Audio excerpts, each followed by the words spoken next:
you put it, you know, on the cards, on the things, they look very cute. But I do want to go to Breakout Con for Game Jams, but the problem is that it's at the same time as TCTC.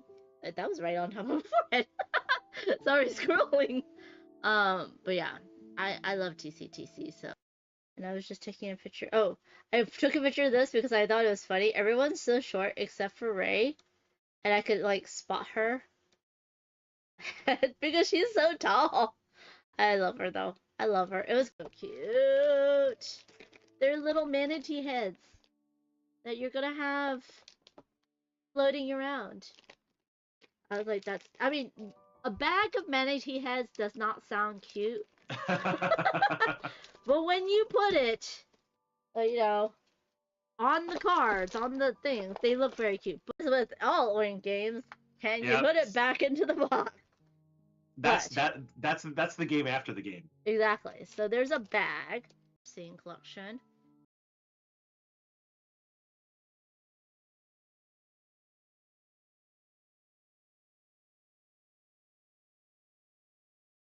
Again, but not only did she do it again. Yeah. So yeah.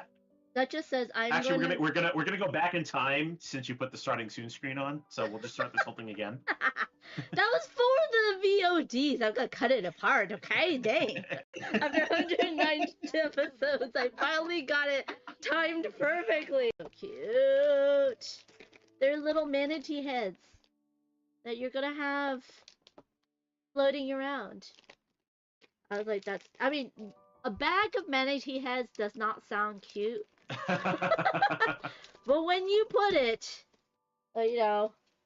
on the cards, on the things, they look very cute. Back in time since you put the starting soon screen on. So we'll just start this whole thing again. That was for the VODs. I'm gonna cut it apart, okay? Dang. That almost worked. I gotta really find out where my box cutter went to. The ceramic one I bought. So this is a snake one. Reel in your destiny. So basically, you're trying to grab the snake, but not the eels. Ah! Okay. And as with all Orange games, can you put it back into the box? That's the game after the game. Exactly. So there's a bag. After 190 episodes, I finally got it timed perfectly. I do want to go to Breakout Con for Game Jams, but the problem is that it's at the same time as TCTC. That was right on top of my forehead. Sorry, scrolling. But yeah, I love TCTC, so. And I was just taking a picture. Oh, I took a picture of this because I thought it was funny. Everyone's so short except for Ray, and I could like spot her because she's so tall. I love her though. I love her. It was that almost worked. I gotta really find out where my box cutter went to. The ceramic one I bought. So this is a snake one. Reel in your destiny. So basically, you're trying to grab the snake, but not the eels. Ah! Okay. And as with all Orange games, can you put it back into the box? That's the game after the game. Exactly. So there's a bag. After 190 episodes, I finally got it timed perfectly. I do want to go to Breakout Con for Game Jams, but the problem is that it's at the same time as TCTC. That was right on top of my forehead. Sorry, scrolling. But yeah, I love TCTC, so. Yeah. So. Yeah. That just says Actually, we're gonna go back in time since you put the starting soon screen on. So we'll just start this whole thing again. That was for the VODs. I'm gonna cut it apart, okay? Dang. So cute. They're little manatee heads that you're gonna have floating around. I was like, I mean, a bag of manatee heads does not sound cute. And I was just taking a picture. Oh, I took a picture of this because I thought it was funny. Everyone's so short except for Ray, and I could like spot her because she's so tall. I love her though. I love her. It was.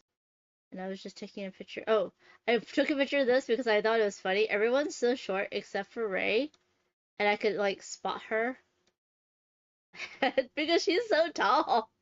I love her though. I love her. It was you're trying to grab the snake but not the eels. Okay. And as with all Oink games, can you put it back into the box? That's the game after the game. Exactly. So there's a bag. It again, but not only did she do it again. I do want to go to Breakout Con. It's the Panda and Phantom show. That was a seamless transition for the first time. I feel so accomplished. Ladies and gentlemen, Panda's finally learned how to stream. Let's give Panda a hand. Yes, all the applause, applause. Congratulations. Thank you. Yes, thank the Academy. Thank your friend. You've earned it. Yes, after 109 scene collection.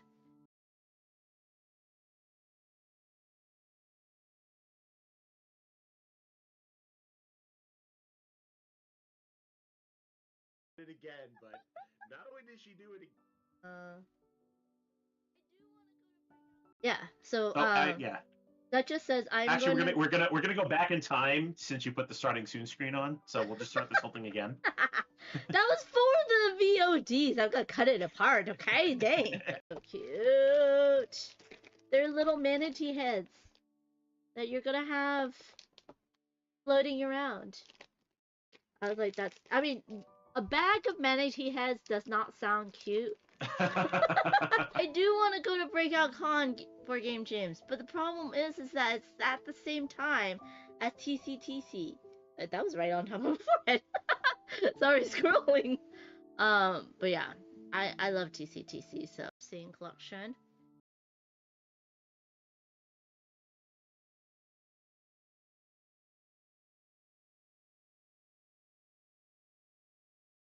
It again, but not only did she do it again.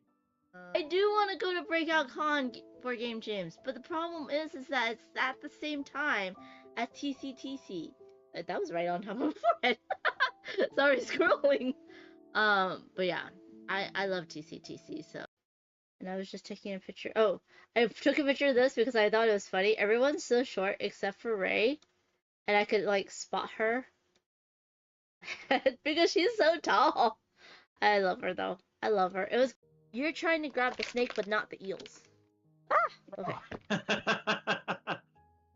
And as with all Oink games, can you put it back into the box? That's the game after the game. Exactly. So there's a bag. Hello everyone, I'm Amanda Panda. Good job, Cosmic Bee! As soon as I clicked over, you clicked there. Pew, pew, pew. Pew, approved. Pew, pew, thank you for the pew pews as well. Pew, pew, pew. So funny. Your guys are so funny. I'm Amanda Panda. Welcome to my channel. I am back. I was away for a little over a week. And yeah, it's because I went to Greece. I went on a little mini vacation with my mom. Thank you. Oh, Cheery got layers. Nice. That's so awesome. I hope you enjoy it. Did you just get the base game? Because I feel like it really shines with the expansions. And your brother likes it a lot. Oh, I love that. That's awesome. Cheery, maybe you can... Oh, you got it all. Yay. Good job. If you want to, you can create a little dungeon map for me and John to use. I think the next one Cosmic Beat's doing for us, so that's going to be on Thursday. And thank you so much, Sweet and Low, for the 28-month subscription. That's amazing. Thanks so much for all your support, my friend.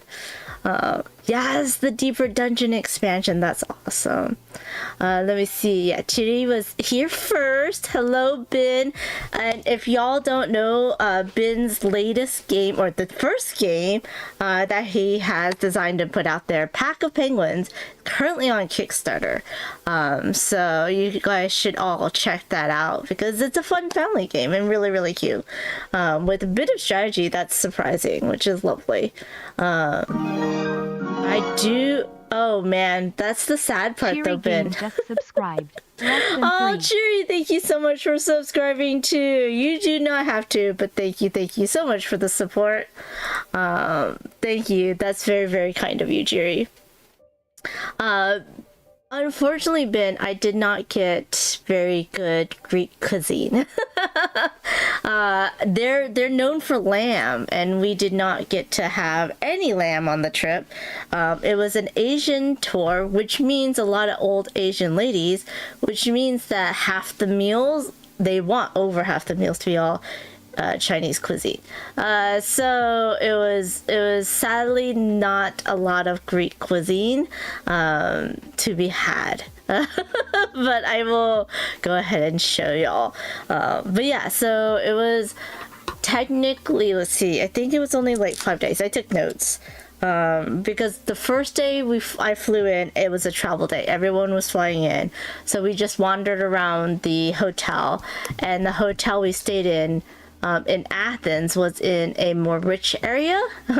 But the food, we didn't go to like one of those nice sit-down restaurants. We just wanted something more quick, so we went to a burger place, and I was like, a burger place in Greek. In Greece was, but it was, it was cheap. It was pretty good too. It was a chain. There was a nice hop-in restaurant, but we were so tired from the traveling and everything. We decided not to go there and just like had a burger, took it to go and had it in our room and stuff. I was like, man, a lost opportunity. So I wish I had lamb while I was in Greece. Unfortunately, I did not. Hello, Eva. Wait, you went to Greek and they did not take you to a Greek restaurant? They did take us to Greek restaurants, but they did not give us any lamb. And it was very interesting food. I will show you some of them. But yeah. Sure, you got iron clays. That's so nice. They feel so nice. I have to say, iron clays feel so nice. And I don't know what my hair is doing. My hair doesn't understand that the water is no longer grease, mountain flowing water. So it's like, I don't know what to do anymore. But yeah, it's interesting when I travel, my hair does some, like, it loved the water in Greece. I think I just have hard water here. So there is that. But anyways, moving on. But that's a nice haul. What other games did you get, Jerry? I just got a bunch of games in for reasons. And so I'm very excited to have Three Sisters Harvest Edition. I'm going to do it from start to finish on Sunday. And then Emily very kindly sent me Pirates of the High Teas with all of the expansions and stuff. So that was very lovely of her, because I did a stream for her. There you go. So yeah, it's a fun game. But yeah, so yeah, I went to Greece. I was checking. I'm so ADHD squirrel right now. Let me see, how many actual days did we go around? So it was about 8 to 9 days, because remember, we're losing time and gaining time as we fly. I think we like a day, 2.5 days of flying. So if that's day 8, 6 actual travel days. We spent 2 in Athens, then we went to Santorini, then we went to a different part of Greece. No, we went back to Athens, went to a different part of Greece, and then went back to Athens. So it was actually, let's see, 2, 1, 1. It was 6 nights. And then we had all that travel day. So, like, it looks like it's a 9-day trip, but it's not. Which is kind of sad, but yeah. Chewy says, recently just layers, time stories, and exchange. Ooh, I do like some of the time stories is better than those. There's a dragon one that I really liked. But I only played like 3 or 4 time stories. And Villainous Marvel. The one with Loki. I did hear that Marvel Villainous is much better than regular Villainous. So I hope you enjoy it. Also in exchange. Nice. See, that's the thing. I was like, oh, I could totally take different board games and talk about where I went based on them. Because I did go to Santorini. I did go to the Parthenon. I did go to Acropolis. Y'all know Acropolis is one of my favorite games. But I did not bring any games with me because I was like, we had to pay for our check-in. It's international and you still had to pay for a check-in. It's crazy to me, but yeah. I want to play Santorini in Santorini. I know, right? That'd be so fun. I don't know why they don't sell it. Why they don't sell the game Santorini in Santorini, but... I did try to find, like, because I'm on a tour, I had to follow them. But I did see a board game store, but it was like poker decks, backgammon, chess, and then their game, which is backgammon-esque, but not. I forgot what the name is. Let me look it up. Classic Greek game. I'll have a picture. What is the class? It's no, not that one. Ludi? Maybe.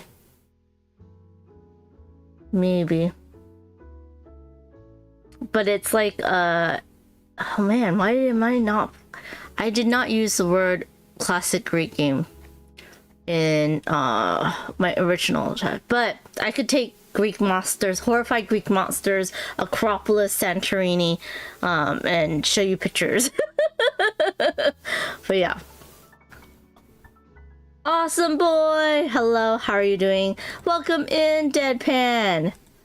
Good to see you. Chiri says, a friend of mine played Tokyo Highway in Tokyo. That's so nice. Well, the cool thing is that Tokyo Highway was designed, I think, in Tokyo. Like, well, in Japan, right? It's from a Japanese designer and a Japanese publisher originally.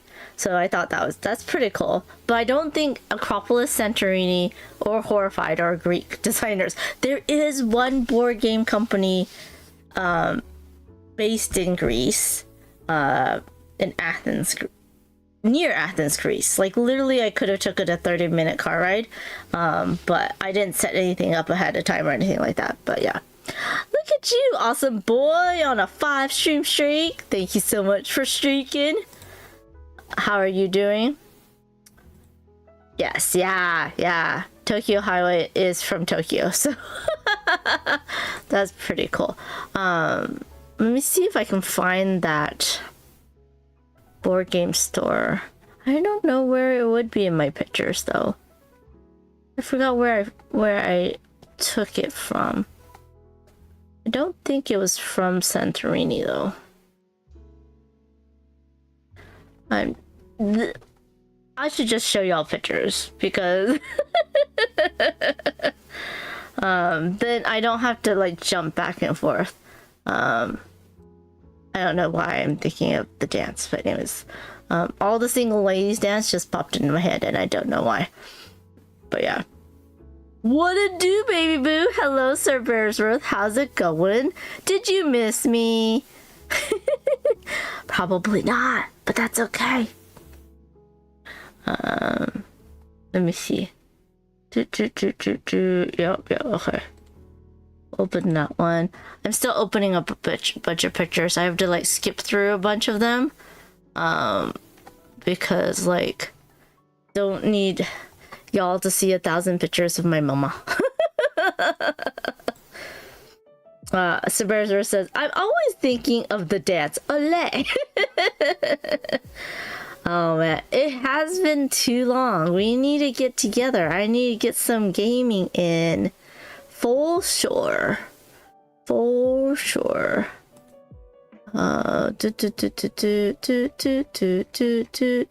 we go.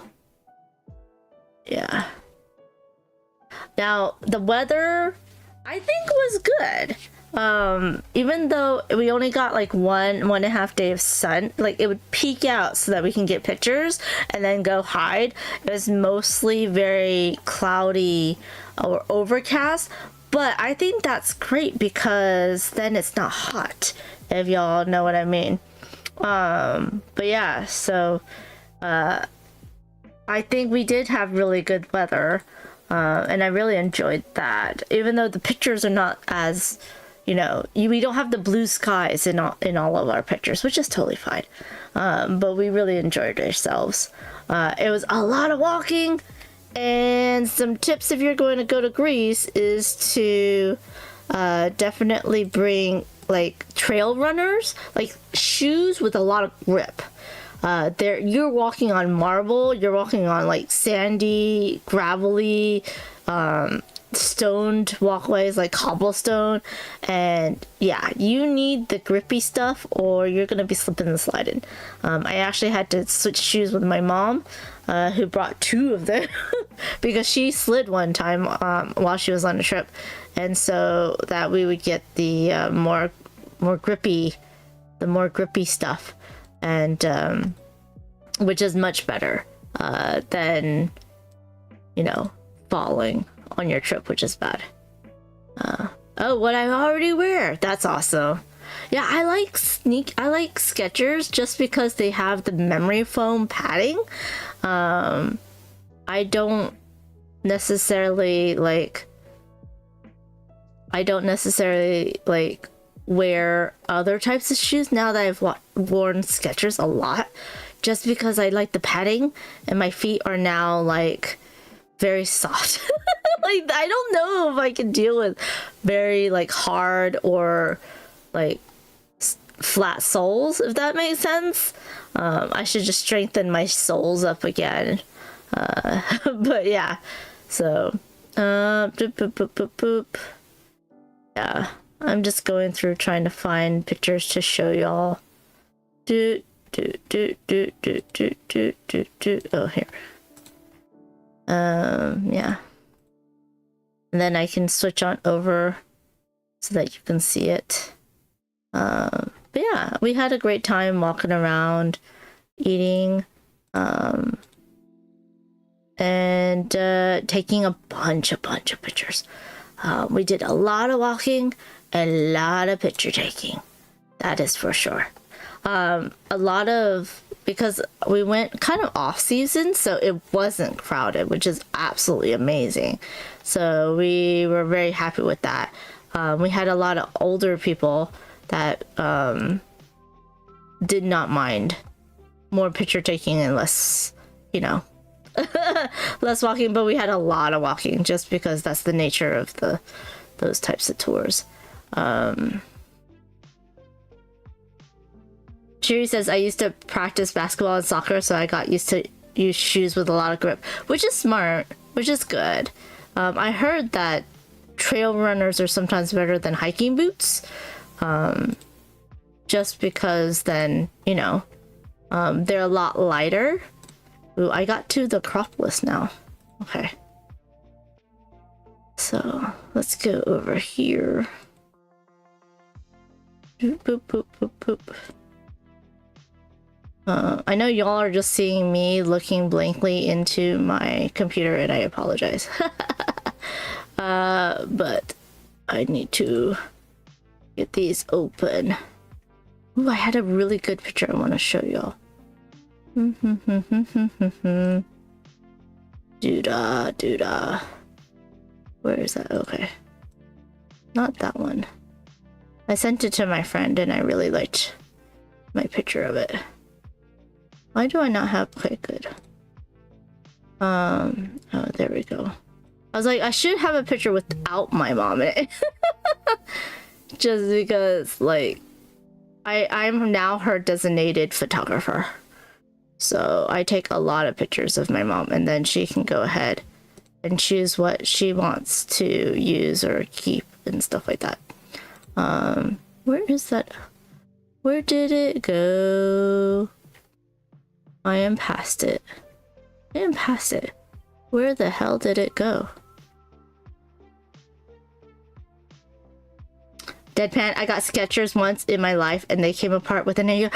No! Oh, I can see where that happens though. If you get a pebble or a rock and it rubs against the memory foam, oh, it breaks it down and now you have a little hole and it's just terrible. So I can see that happening, Deadpan.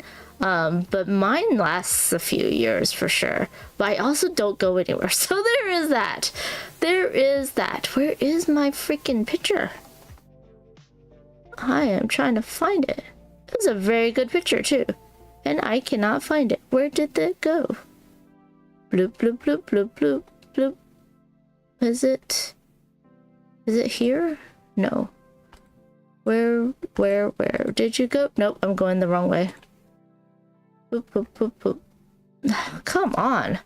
I had a really cool picture I want to show y'all. Why can't I find it now? Where did it go? Is that it? No, that's not it. Where is it? Nope, that's not it. Nope, I went the wrong way again. What about boots with the fur? Did you know when I was in college that I was in a fraternity? It was more of an academic fraternity, but they had the whole hazing thing and we had to memorize things and all that other crap, right? That was the song Boots with the Furs, one that we had to dance to and sing to. And so every time I hear that lyric or I hear that song, I cringe a little inside. And we had to, you know, like change the lyrics for the fraternity. And so it was like, yeah, now I still kind of remember our dance moves too. And it was terrible. It was terrible. Yeah, you just triggered me, Jose. But that's okay. You had no clue. I cannot find it. I'm very sad. Where did it go? Oh, boo. Okay. Well then, that's rude. I might have to just... Oh, here it is. There we go. That's it. I just needed to go a little bit more further. I don't know if this video game music from Game Chops really matches the Greek nature of this chat. But yeah. No, and then when I came back, like, the best... Going there, I had a little bit of jet lag because we landed at 11 a.m. But because we weren't going anywhere or doing anything, we could just like kind of go to sleep early. And because we were staying in the same place for 2 nights in a row, we got to just like kind of unpack and relax instead of moving and packing up every night, which was very, very nice. And so, yeah. So I got to rest in that way. And then, so I didn't really have jet lag for the trip. And then coming back, which I really love doing, is landing. Oh no, it's not coming out. Okay, but that's okay. Is landing, what do you call it? Landing, how can I say this? Okay, sorry. I'm totally like, blitzing right now. Okay, landing at night. So we landed at night and I could not get to sleep at all the whole flight back. But we landed at night and so like I was exhausted, I showered and I went to sleep. And therefore I don't have a lot of jet lag coming back, which is very nice. But the thing is that I don't know why I woke up so early this morning. Which is not very nice of my body. But yeah, so there is always a give or take. So I'm going to try to keep this PG-13. You know how Greek statues and, you know, anatomy works, right, y'all? Right. Dutch Yoda, thank you so much for the raid. How's it going? We just chatting. I'm trying to sort through the pictures. No! I hate when I click that way. Sorry. And then I miss... Okay. It's fine. Okay, fine. I hate that I don't have a scrolly thing on the side of the pictures to make it easier to like move up and down. I have to use the scroll wheel, and it takes forever. It takes forever. Academic hazing, it was. You had to have a certain GPA for the fraternity, and they still made you, you know, do exercises and memorize and, you know, have families and, you know, all that stuff. So, yeah. Some families were much closer than others. Like my fraternity family, we were not close. We did not stay in touch. Other families did stay in touch and were more closer. So I don't know what I got out of it, but yeah. Anyways, bloop bloop bloop bloop. Okay, I've almost caught up to where I am. So Dutch, what was your? I don't know if you're still here, but what was your pick of the week? I always love your coffee and crowdfunding, but I always miss the last half because I have to set up for my stream and then I go live as you finish up. But thank you so much for the raid. If you don't follow Dutch, please do. He does awesome streams talking about all the crowdfunding on Kickstarter and GameFound, and does gameplay throughs in Dutch and English. Oh, that's a nice bin. Dutch Yoda did Pack of Penguins as his pick of the week. Not going to back it because of shipping costs, but it looks good. Yeah. I mean, it can't be helped. He, you know, it's a small publisher, and stuff. So, but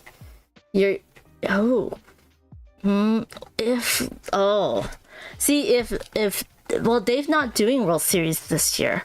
I'm like, if I go to Spiel again, maybe, or if Dave came here, we could have done something. But yeah. But yeah.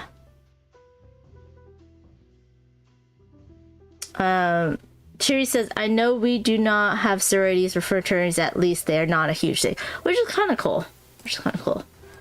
Ben says thank you to Dutch. Ben's on YouTube, which is why I'm passing on the message. Dutch says Dave is not coming until after the next presidential election. I think makes sense. It does make sense. I don't know which ones these are. This is a different ruins. What was it that this one is about? I forget. The whole thing about this trip that I found that was very interesting is that on a bigger kind of like big picture type of thing, a lot of the places, because I'm very lucky, my mom likes to travel. I've been to a bunch of places around the world, and it all kind of seems similar at some point, but then it's when you go into like the culture and look small, you know, at the details, and you're like, oh, these are the differences that make them unique and amazing. And but big picture, you know, like it's all greenlands or mountains, or you know, like the city grows the same, or you know, the islands, because you know it's an island and there's, you know, in the middle of the sea and stuff, so the houses are smaller, and it's just very interesting how, if you just look at it broad strokes, it's very, very similar. But then, like, I was like, I'd like to talk more about the cultural things. I do this a lot, like I do that, you know, or I say thank you, you know, that type of thing. And in Greece, you don't do this. This is a F you type of motion. I had no clue. I just did that the whole time, until like I did it to like a hotel worker. The hotel worker told the tour guide, please tell them not to do that, because that can be a bad thing. And so like I had to stop myself, because she's like, just do this, or you can wave, but make sure your hand's moving. Otherwise it's like, it's like flipping them off, you know, it's like a bird. I was like, oh, that's very good to know, you know, type of thing. Which is, yeah, so I accidentally did a little faux pas there. But, you know, I'm a tourist, it's fine. I'm not gonna see any of them again. But yeah, and then, like, we got to learn some Greek words. Well, let's see if I remember any of it. Galimela is like good morning. It's anything before 2 p.m. And then Galispela is anything after 2 p.m. It's your hello, your greeting, right? And then F Galisto is thank you. I did not remember how to say you're welcome. And then what else was there? I think that's the only Greek I remember.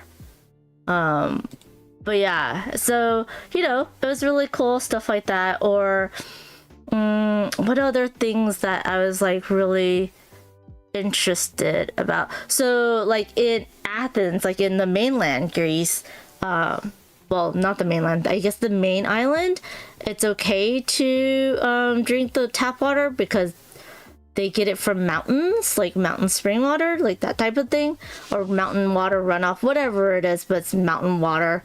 They're very proud of that. But then, like in Santorini, you're not supposed to drink the tap water, because it is an island. And so Santorini, that island, is much smaller, and they have to bring everything over. They have to bring all the food, all of the water. And then they have a government mandate that all the buildings have to be white and blue. So it was very interesting. Oh yeah, I forgot I should talk about that too. I'm sorry, I'm seeing other things that I'm like, oh, I should talk about that. Shiri says instead of sororities and fraternities, we have clubs, or even what university you're from. Or if you're from the same university, what career you're from. Oh, those types of like group things. We do the same thing. Like, especially when there's rival football teams, the like UCLA versus USC.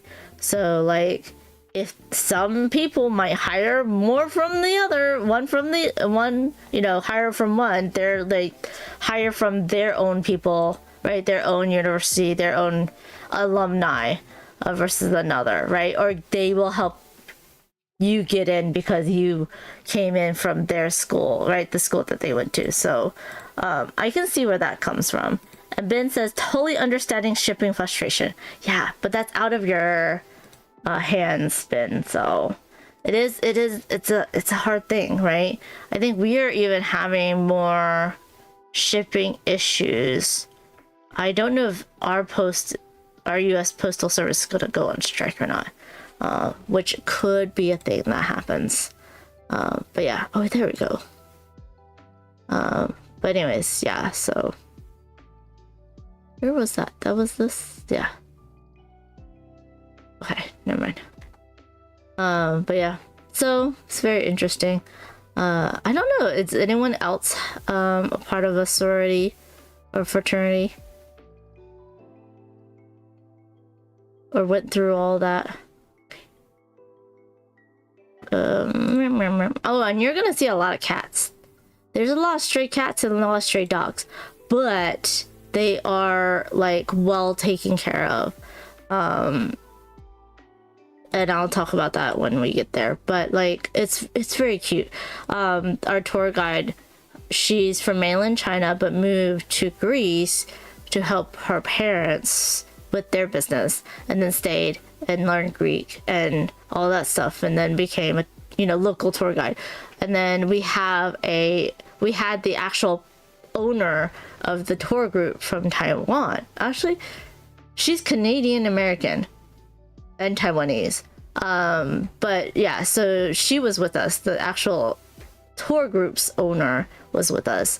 But usually there is someone that will fly, that would be from Taiwan, that would bring everyone from Taiwan to wherever they're going, like their end destination. And then they'll have a local guide that also is living there, right? And then they'll also have another local guide, like the local guides that are there, that will then talk about specific areas. Which was really interesting in Greece is that even if you don't use them, you still have to pay for a like destination specific guide, to actually like you have to pay for them to be there, even if they tell you nothing. Even if they tell you nothing, you had to pay for them to be there. Okay, okay, cool. I can start showing you pictures. They are gonna be completely out of order though. But yeah, so we had the tour group owner, we had the guide that spoke Chinese and Greek and not English, so that was kind of hard. And then we had the actual like, it's funny because my brain's giving me the Chinese word instead of the English word. The actual like, was it destination? The actual like the Pantheon or the Acropolis has their own guide that you have to pay for even if you don't use, or like the museum had their own guide that you had to pay for even if you never talked to them, which was very interesting. It just like gave them more ways to, you know, what I guess have a job. But this is from Santorini, and then it's one of the classic blue domes, right? And then you see the active volcano of Greece in the background. But like I said, this is not in order and I don't know why. But anyways, but here's me. It was very windy that one day, that we almost blew off a cliff. My mom accidentally lost her hat. So of course she bought a new one. But yeah, so but it was good. It was nice. It was very interesting because all of my weather apps say it's 65. It's like 60 to 65 degrees Fahrenheit. And it felt like 70 under the sun when it came out. Or because we were walking around and you generate heat. So I was like, I did not use half of the clothes that I brought because it was just way too hot. I was like, I was ready for, you know, if it's 65, I'm in a short sleeves with a jacket. But even then, it was way too hot for me. So I was like, what is going on? But yeah, that's we overpacked always. Even though when I try not to overpack, I still overpack. But there's the volcano. This is from Red Rock Beach. So I guess there's rust. I don't know why it's called Red Rock, but there's, you know, it's a red rock. So it's volcanic. It's like, I think it's like a type of volcanic rock. And you have to be very careful while you're hiking there and back because the rocks are very, very sharp. It's funny because the shoes my mom let me have this long groove in the middle of the shoe, right, to give it traction, right, to give it teeth on either ends, and the groove kept picking up small rocks, so I was accidentally taking rocks from different beaches home. But this is the beach from the Red Rock, and then we went to another beach that's like a black sand beach. And you see the sand is black. The waves look gray or black. They actually looked really cool in real life. It really looked like almost like metal waves, like silver platinum waves that are coming in. But if you look down, it's like it's blue waters. It just happened to somehow, because of I guess the sand and the sediment, it makes the whole waves look black, which is very interesting. And it's from the volcanic rock as well. And there's the kitty. This kitty was cute. It adopted me. Let's see. Yeah, see, I was sitting there trying to take a selfie, and it comes and it walks all around me and just sits behind me. I was like, I'm blocking the wind for sure. But it sits behind me for a good like 5 minutes, and I'm like, I kind of need to move because it's like sitting on my jacket, and I think it hurt me, so it like moved and blessed the other people that we were sitting around, and walked on someone's legging and left little paw prints and stuff. It's very cute. Oh, I forgot. I was talking about it and then like totally went off the rails. But the tour guide was like, so it's like children are the highest priority, then the elderly, right? And then it's women, and then it's the pets, and then it's men. Which I thought that was very interesting. I don't know if it's a matriarchal society or not. But yeah, that's very interesting. Then more black sand beach pictures. I'm happy I got this picture of the wave cresting, because that's what I was taking like over 20 pictures trying to get these pictures. And there's the kitty. There's the kitty, so cute. And they're just wild. I mean, some are pets, some have the collars, and some do not. So we're in an overlook. We were supposed to go into a missionary. So when we went there, when we arrived, it was Easter Day, it was the day right before Easter. And they're Catholic. No, they're not. They're Christian. They're Christians mostly, not Catholic. They're mostly Christians, but they're Orthodox Christians. And so, at midnight of the night we arrived, we were woken up by bells, singing, and fireworks. And we're like, what's going on? Oh yeah. And it was holiday weekend, which means no shops were open. Very little restaurants and coffee shops were open. Of course, the souvenir shops were open, but we could not go shopping. We had very limited choices, but the great thing was there's no traffic on the road. Greece has like LA, New York traffic where it's like standstill, slow crawl traffic. If you're moving, that's a good thing. But because we were there on a holiday weekend, we weren't pushed into buying anything, but also we couldn't buy anything. But also we had no traffic and there was a lot less people around. So you got the give and takes, right? So we had overcast skies, but it wasn't hot. We were on a holiday weekend, so everything was closed, but there was no traffic, so we got everywhere pretty quickly. This is a picture from like up high. I think it was a monastery or a church that was closed that had really nice gardens, but we couldn't go in. But this is the view of Greece, the main island. And there's our tour bus. And these tour bus drivers are really good because these are very tight roads and very tight turns. So yeah. And it's funny because our tour guide was like, oh, you see down there, that's where we went last time, and and we're like, we can't see anything, we don't know what you're pointing at least I couldn't. So, and then this was the other side. So Greece is like a crescent moon shaped, so we got to see the whole thing, which is kind of cool. Another thing I really thought was interesting is that you will find these gates or doorways that just seemingly pop out of nowhere on these hills, but they are like gates to like either stairs or driveway to someone's home, but they just like seemingly, there's like no fencing on either side of them. It's just a doorway with a frame. And I'm like, that's interesting, but you really can't go around them. Like this one you could, but normally you can't really go around them to get to the stairs and stuff. But it just looked really cool to me. So I was like, that was interesting to see. So I took a bunch of pictures of like screenshots of where we were going. So you might see those.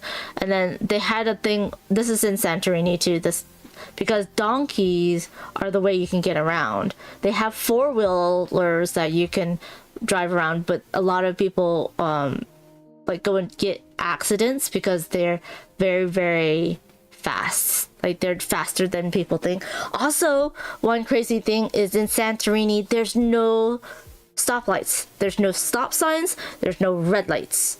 People just share the road. And it was kind of crazy because there is no, like, there's there was no policeman anywhere. There was no traffic people, no traffic officers. The tour guide was jokingly that there's only like 4 policemen or police officers that are there during the tourist season, and so because we were off like too early for tourist season, no one was there. And I was like, and yet it was very it was safe enough. It was safe enough except for like pickpockets. But yeah, so they had a thing with donkeys, and we did get to see some donkeys. And the donkeys basically like help pack people in and out, help them get up the steep hills and stuff. So that was pretty cool. But I think both me and my mom were a little bit disappointed that this is Santorini. Do you see a blue dome anywhere? No. Most of Santorini do not have those blue domes. It's only specific spots, and it's sporadic. Like, I think we saw 6 of them. And yet, everybody that goes anywhere thinks that Santorini is filled with them, which is very interesting. This is very pretty. This was a cable car. So this is like, we ate good, but over half was Chinese food, and then there was like, we went on a ferry, so that was sandwiches. Chinese people don't really like cold food, so we had them like heated up and stuff with the panini press and stuff like that, which is not pretty good. But we had a steak. It was so overcooked and dry. It was terrible. But this is the other stuff that they would feed us is like, this is potato on the bottom, eggplant, ground beef, eggplant, mashed potatoes, and cheese. This was pretty good. There was another one that was more cheese and quiche-like with ground beef. But yeah, so this piece, y'all, was the size of my head. And we were like, we can't eat this. There was so much food that was lost. There was so much food that was wasted. It is a crazy portions. I don't know why there's such crazy portions. I think I don't know if the portion size was because it was for tourists or if that's the normal portion size. But yeah, I don't know. But the portion size was just huge. It was really crazy. Let me get back to it in a way that doesn't change anything. But yeah. But we had this at almost every Greek meal, which is the grape leaves with the rice inside, which is pretty good, and the tzatziki. There's maybe 50 of the blue. Oh wait, 50-50 what? Of the blue domes or the food? See, there's another. See, there's no fencing. It's just a doorway that leads onto some stairs that goes down the hill. I wish I'd taken more pictures like through the doorways. That would be a cool series of shots. Oh, and there's a cat while we're waiting for the ferry. They're just, chilling there. And then these are the types of walkways that you're gonna go to. These are marble, all marble stone, OG, original marble stone. But yeah. Hi, Dicey. Yes, there's a lot of cats. A lot of cats in my pictures. But yeah. Oh, 50% normal, 50% tourist. Oh, for the food comment. Oh, okay. So they normally do eat that big of portions. That's crazy. But yeah, the marble's very slick. The marble is very slick. Even the non-marble areas are very slick. But as you can see, this is part of the Acropolis, I do believe. Yeah, Acropolis. And then they had some kitties there too. And they put out food and they put out bedding. And then we saw some amphitheaters. We didn't get to go into them, but that's an OG amphitheater. I thought that was pretty cool. So like when we're going through the city part, it just looked like any normal city. Like literally it could be Taiwan, it could be parts of New York, but then you would go through and you would see these ruins pop up. And then you're like, oh, we're in Greece. This is proper Greece, this is proper Rome, that type of thing, because of these ancient ruins. And all the lighter bands, the lighter parts are all the refurb, like the ones that they've added onto it to protect it, but all the tan color is the OG. And there's the part that's the Acropolis. I think that's the Temple of Athena, maybe. And there's the Pantheon, and it's just always under like construction and production. Greek people eat a lot. Oh, that does make sense. That does make sense. We're not sure. I'm not sure either. But yeah, it was a lot of food for us. Most of us couldn't finish it. And then this is from that Pantheon area, looking down, and you get to see the whole city. But it looks like a regular city, right? Like, it has some of the terracotta roofs, some that are regular. There's some high rises, some low rises. You know, I think this is not Santorini. This is in like proper Greece, outside of Athens, or near Athens. I forget, but in Santorini, they're all like 1 or 2 stories. And another thing about Greece, which I thought was really kind of funny, is that there's so many like half-built empty houses, or like they're like just the framing of a home and nothing else inside. It's just the concrete pillars and the roof. And the tour guide said that they would start building a home and then they would either run out of money or they don't want to pay taxes on it yet, so they'd stop building and just leave it until they want to move in and pay taxes. And some homes, half of it was like either the lower half or the upper half was like empty and bare, but then there's someone living in the bottom half. So a family would buy a 2-story like home and build out the framing of it, right? But then they would only finish the bottom half, live in there, and they would only have to pay taxes on the bottom half. And then when their children grow up and need their own home, then they would finish the top or the other half of the home, and then they would have to pay taxes on the other half. And I was like, that's kind of crazy, but that's cool. It was a lovely trip, Vim. It was definitely a lovely trip, Dicey. I really enjoyed it. But yeah, so yeah, more pictures. It's sad that we lost like the roof is all gone. But there's so much like cool stuff. They kept a lot of the frescoes into the museum and stuff, which is very interesting. And then we went to I think this is a different one. Yeah, this is a different one. I forgot where this was. But there was not that many. Oh no, this is the same one. It's just in a different area. Oh, this is the picture I was trying to find. Look at it. It's a black cat looking directly into... I thought that was a cool picture that I took. Directly onto the ruins. But kitty... into the void! And then we got to stop by this restaurant that was right next to a really nice waterfall feature.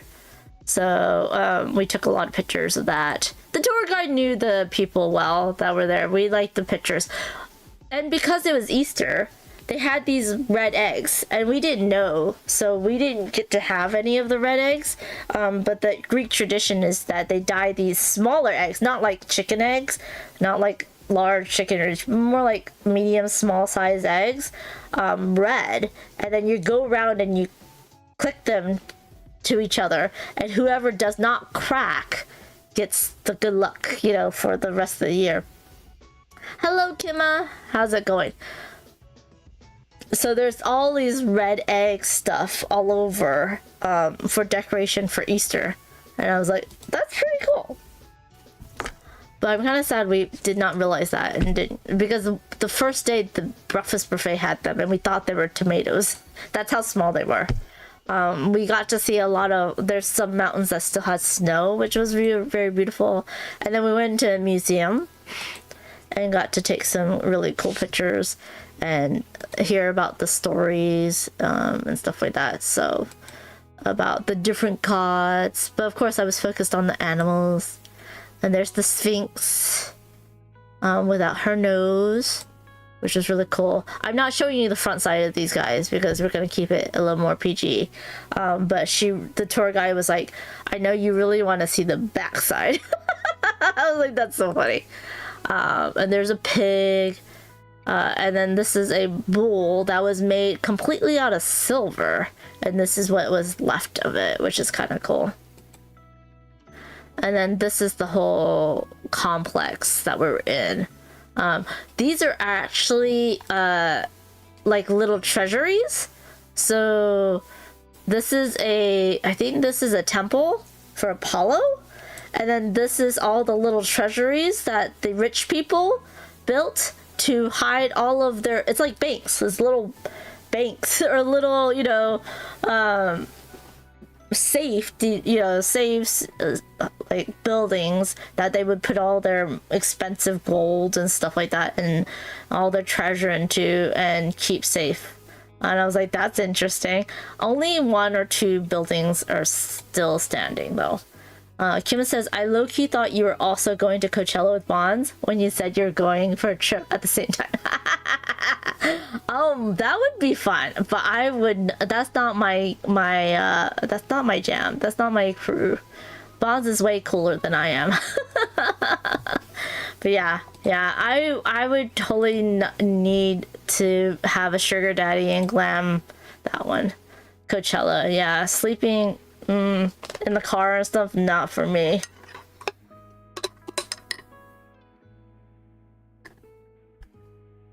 I would need a sugar daddy that gives me all the VIP air conditioning and seats, because I don't want to be standing all day either. I'm too old for this. Bonds is still young enough. Here's 3 dogs that are on the ferry. These ferries are fast. So there's fast ferries and slow ferries. The slow ferries do cargo, right, to all the different islands of Greece. The fast ferries don't do cargo, and there's small and big ones. But it still took us 4 or 5 hours to get from Athens, the port that we were at, to Santorini. Now, it takes a whole day if you go on the slow ferry. But we went on a fast ferry and it just took us 5 hours, which is kind of crazy. They did do like 4 or 5 stops to different islands, but they were very quick stops. Oh, and we're back to the museum. I told you these pictures are not in order and I don't know why. So this is the famous face of a young man that died, but then got put on all the coins, and all the frescoes and stuff because he was just too beautiful. So I got a picture of him. And then this lady, this is how cool and detailed and awesome the artisans were back in that time, because she has little tiny metal bronze eyelashes that survived, which is kind of cool. So there's very detail oriented. I was really impressed by like how they can cut fabric folds right out of marble. I was like, oh my god, that's incredible, to take a block of stone and then like carve out the flow of fabric and the musculature and the veining. Was just amazing. Kima says, yeah, me either. I only do glamping. I know, right? I'm too old to sleep on the ground. We had more pups sleeping in the yard. So this is another area. I think this is the Temple of Apollo. But down here, what you were seeing is actually the shopping. These are little stalls. So this was an outdoor shopping mall. And in between each of the little pillars would be actual stalls selling different goods. Which is funny because they made a joke. One of the ladies that was with us did a lot of shopping. And they're like, this is for you. And then for some reason, they really liked belly button. Like, this is a belly button. And they liked this. I guess it's a symbol for fertility. I don't know. Or symbol of connection, because this is where your umbilical cord came out of, you know, and you're connecting to your mom. But I don't know why, but they had a pillar with 3 ladies holding up a quote-unquote belly button with like these floral decorations on it in the museum. And then you go into the ruin area, and these belly buttons are there. So I was like, okay. Very interesting. Here it is. Oh, yeah, we were at the Temple of Apollo. So Yeah, I don't understand the whole belly button thing, but there's another amphitheater. And then you can see the Temple of Apollo from above. We went halfway up. And then we have a this one I think is a pet. This puppy was really following this one lady around. And then this is from the hotel that we stayed in, which is in the middle of Greece. And they had birds, like, you know, nesting underneath the balconies. It was really beautiful. And there's the kitty cat that tried to come in and get some breakfast. And I had to say no, unfortunately. But she was sleeping in the flower pot, which I thought was adorable. And then they do grow a lot of grapes. They grow olives. So they have a lot of olive trees. Fava beans is another thing. And of course they're known for their Greek yogurt, apparently. And then we went to monasteries. So there used to be 25 different monasteries. Orthodox Christian monasteries, both male and female. So monks and nuns.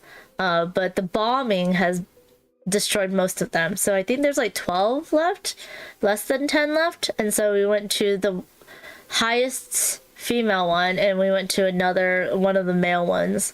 You can't take pictures in the church, but you can take pictures outside. And there's another kitty. And so there's the monastery from the entrance, and then you had to climb all these stairs to go up. And these are like cut into the rock, and they used to not have stairs. They used to have just paths that they created, and it was like kind of crazy.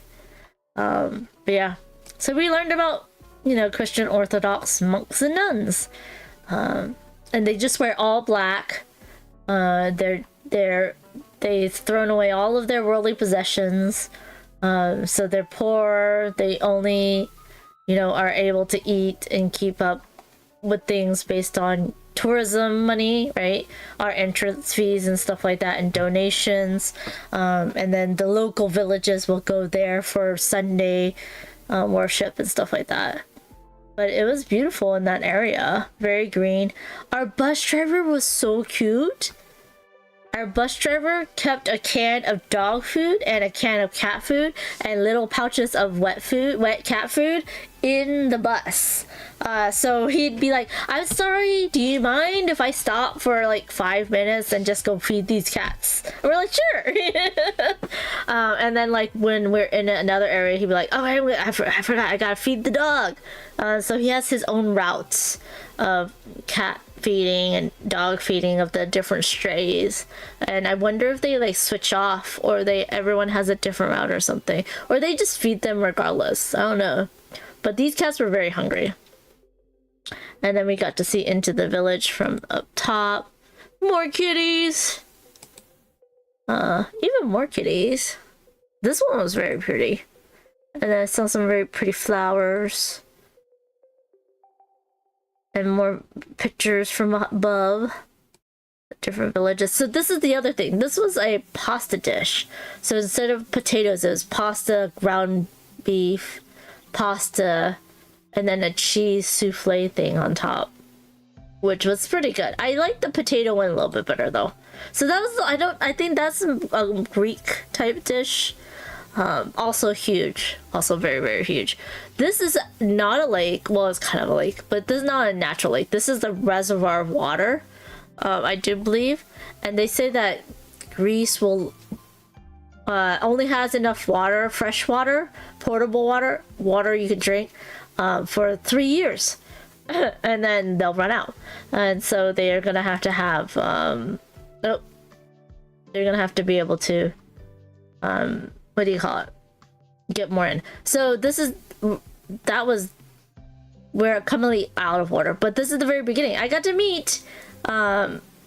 Hodge, who played an actor in Leverage, and then also he is currently doing his own show. He's a Canadian actor, because we flew from where I'm at to Toronto. and then we flew from Toronto to Athens. And then on the way back, we went Athens to Montreal, Canada, and then went back. And so he's Canadian. I knew he was Canadian because Leverage is Canadian, and so is the one that he's currently filming, but he was in LA, so I got to see him. It was just really cool. And then some more pictures. This is from Toronto, I think. And then this is from my seat. And so they had some really cool ones. And then this is the Swiss Alps from the plane. I just happened to wake up enough to get some pictures of the Swiss Alps. It was really cool. Cheery says they have more water than my city then. Oh my gosh, really? That's crazy. But this is all of Greece, I think. Or is it just Athens? I don't know. But yeah, more kitties. This is my breakfast. So they all had some kind of quiche thing.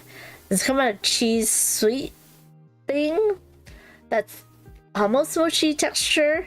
But did y'all know that you can order, like, I can understand ordering like a latte, right? Or a cappuccino because they had the machines. But I didn't know that you could just always ask and see if they can make you an omelet for free.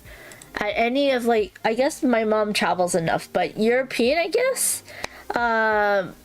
hotels, when you have like a breakfast buffet that's included, you could ask them for an omelet that they can make you, and they'll put anything you want in it as long as they have it, and they'll do it for free. And then they'll come in hot. It takes about 10-15 minutes, and you just tip them. And I was like, oh, okay, that's the first time I knew that. But that's all. Yeah, that was my favorite breakfast. Was the omelet, was the fresh omelet. Not Bees says, this is awesome. Thanks for sharing. Yeah, no problem. I'm glad you're interested because I don't know if it's interested. Another thing is that the Athens hotel had the machine that does this fresh squeezed oranges. I don't know if oranges, I don't think oranges is,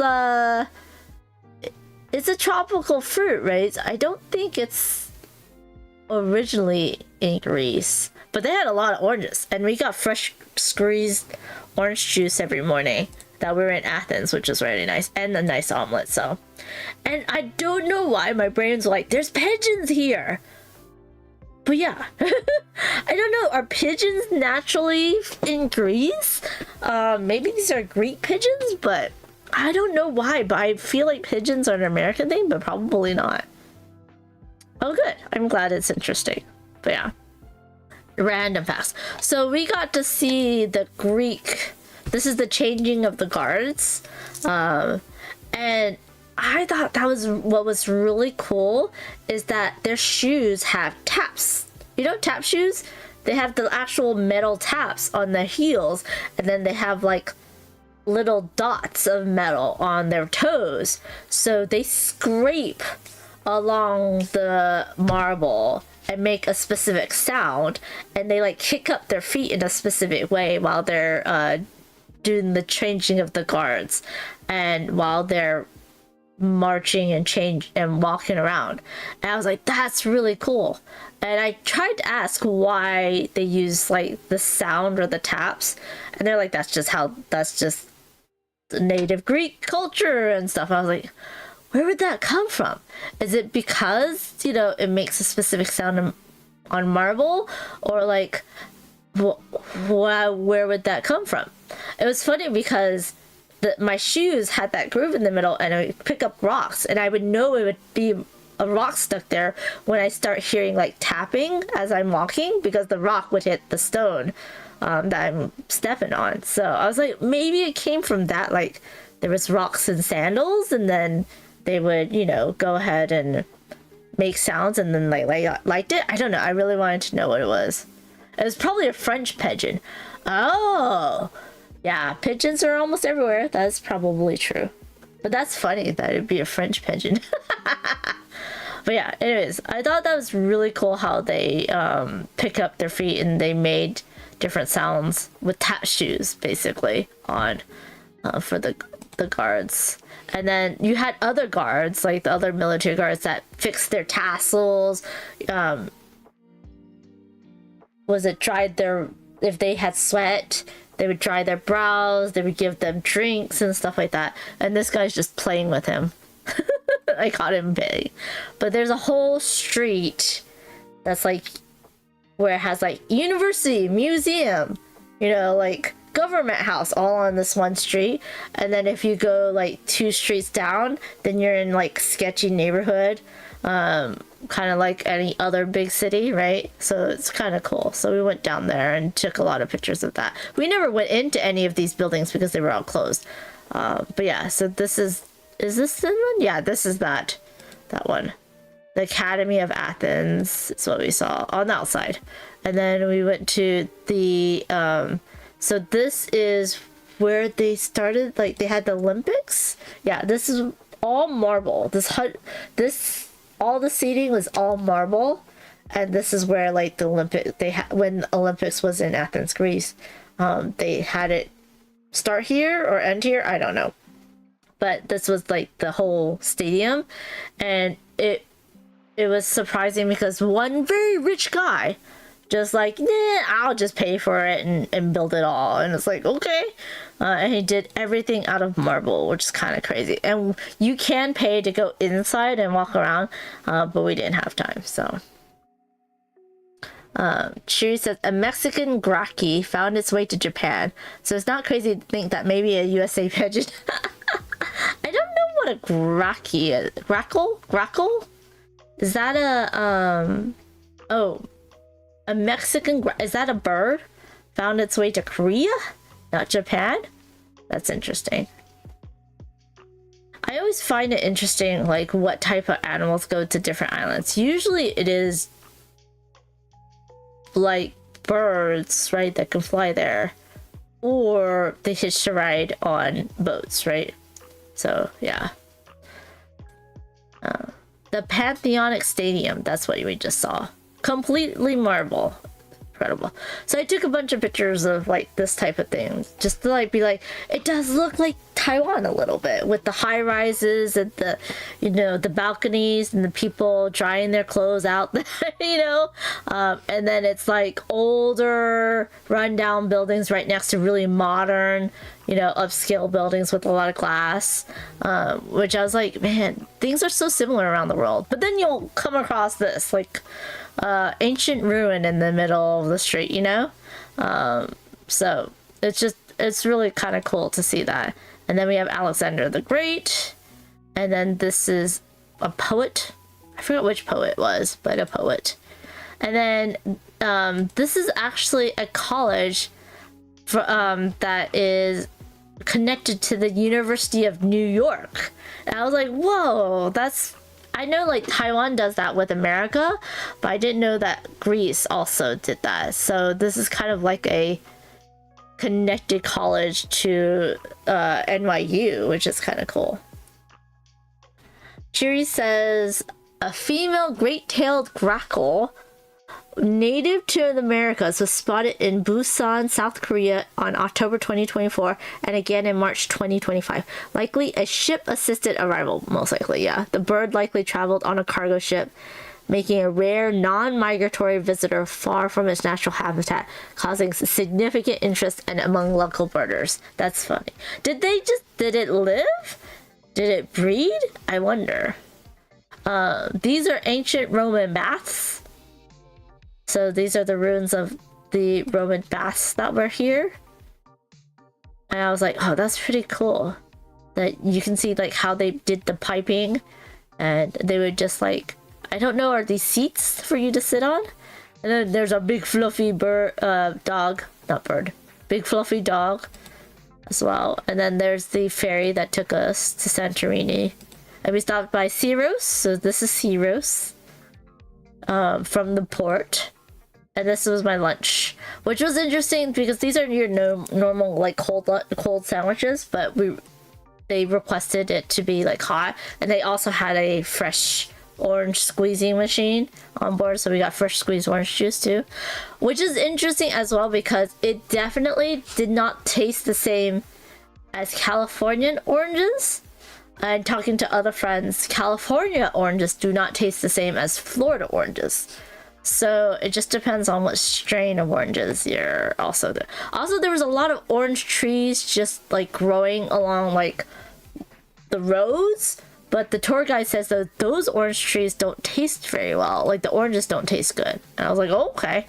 This is Mykonos coming up, so that's the island of Mykonos as we were going by it. And they cannot build their buildings tall because of the earthquakes from the volcanoes. And this is Paros. And then this is from Santorini as we're driving up from the port. So that's another boat that's leaving, and that's another one of those cruise ships. There's a lot of cruises coming to Greece. And then the dark island in front is the volcano, the active volcano.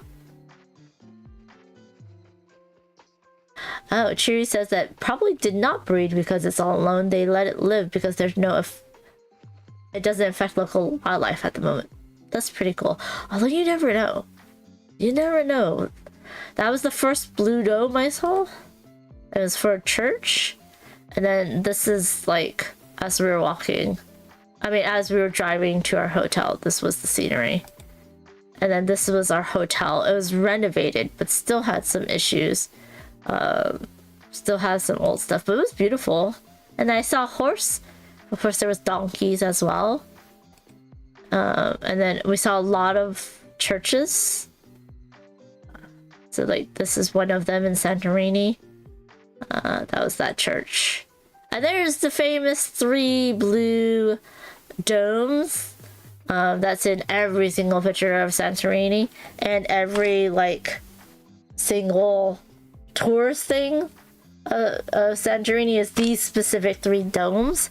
But there's only like, I only saw like 4 other blue domes and they were scattered. So this is not like what normally is, but there you go. That's the classic picture. And normally there would be blue sky, but we had overcast with some sun. And then they had, you know, food for the strays, which was nice, and people actually did feed them as well. And there's some of the kitties in the morning with the tourists, and as you can see, someone did feed them this morning. And then, see, this is Santorini. There's only 1 blue dome in sight. But yeah, that's normal. And then we got to see a sunset. But I didn't get a nice, like, gradation of light against the white. For some reason, it just didn't work this time. But yeah, it was beautiful. It was still really gorgeous. Bye, Ben. Good luck with the Kickstarter. Notby says, that's so nice. Yeah. Cheery says, oh, a real life board game. If I go to the roof, I win. I know. Well, the thing is, in Santorini, you can't go on top of the blue roof in the game. You have to put the blue roof on the adjacent one, right? But anyways, yeah. So yeah. I took a lot of... It was so crowded. We're on this, like, castle ruins rock area, and everyone's just, like, gathered together to get these pictures. And they're like, be very careful. When you're ever in a crowd, there's a lot of pickpockets. But people have stayed there for hours to just stay in that spot to see these, to get these pictures. And it was just crazy. I think that's it. Yeah. So I was trying to figure out what game it was. Oh, did I not... Ooh. I did not find that picture of the, what do you call it? Of the board game store, did I? Let me see if I can find that real quick. I took a picture through the window. Where was that, though?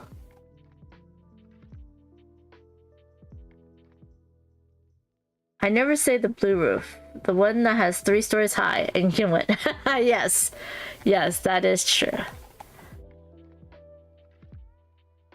It was sad I couldn't get in. I couldn't go into this board game store. I think it is a board game store. It has card games. It has board games. So I shouldn't do the air quotes because it is a board game store. It's just not a modern board game store. And I hate having to like go through all of these. Like I have to use my scrolly wheel because I can't like scroll down for some reason. What can I? You know, I can't use that.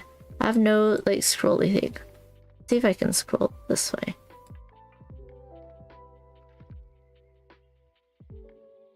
It was in a city, but it wasn't in. Was it in Athens? Yes, it was in Athens. Okay. Let me see. It would be in the early thing.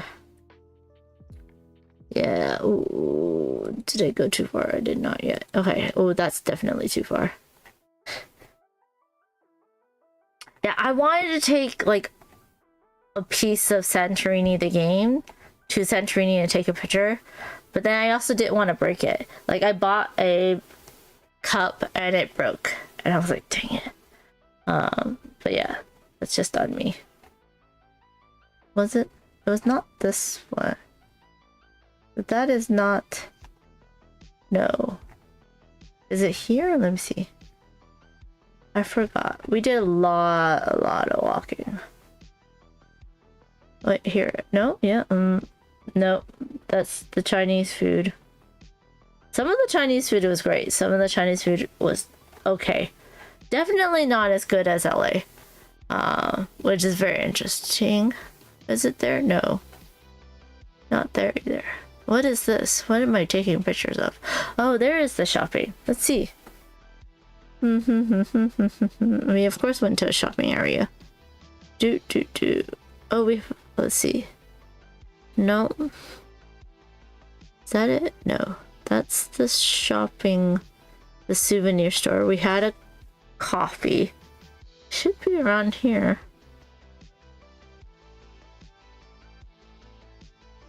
McDonald's in Greece had a Biscoff McFlurry, and I was very tempted. I was very tempted to get it, but I did not. So this is the store from the window, and it has the classic backgammon boards on the back. But they use the same type of board, but I don't think it's the same game. And then they had a bunch of poker chips and poker decks in the front, and also these like handcrafted chessboards. I think there's, yeah, there you go. So there's a handcrafted Greek chessboard. So yeah.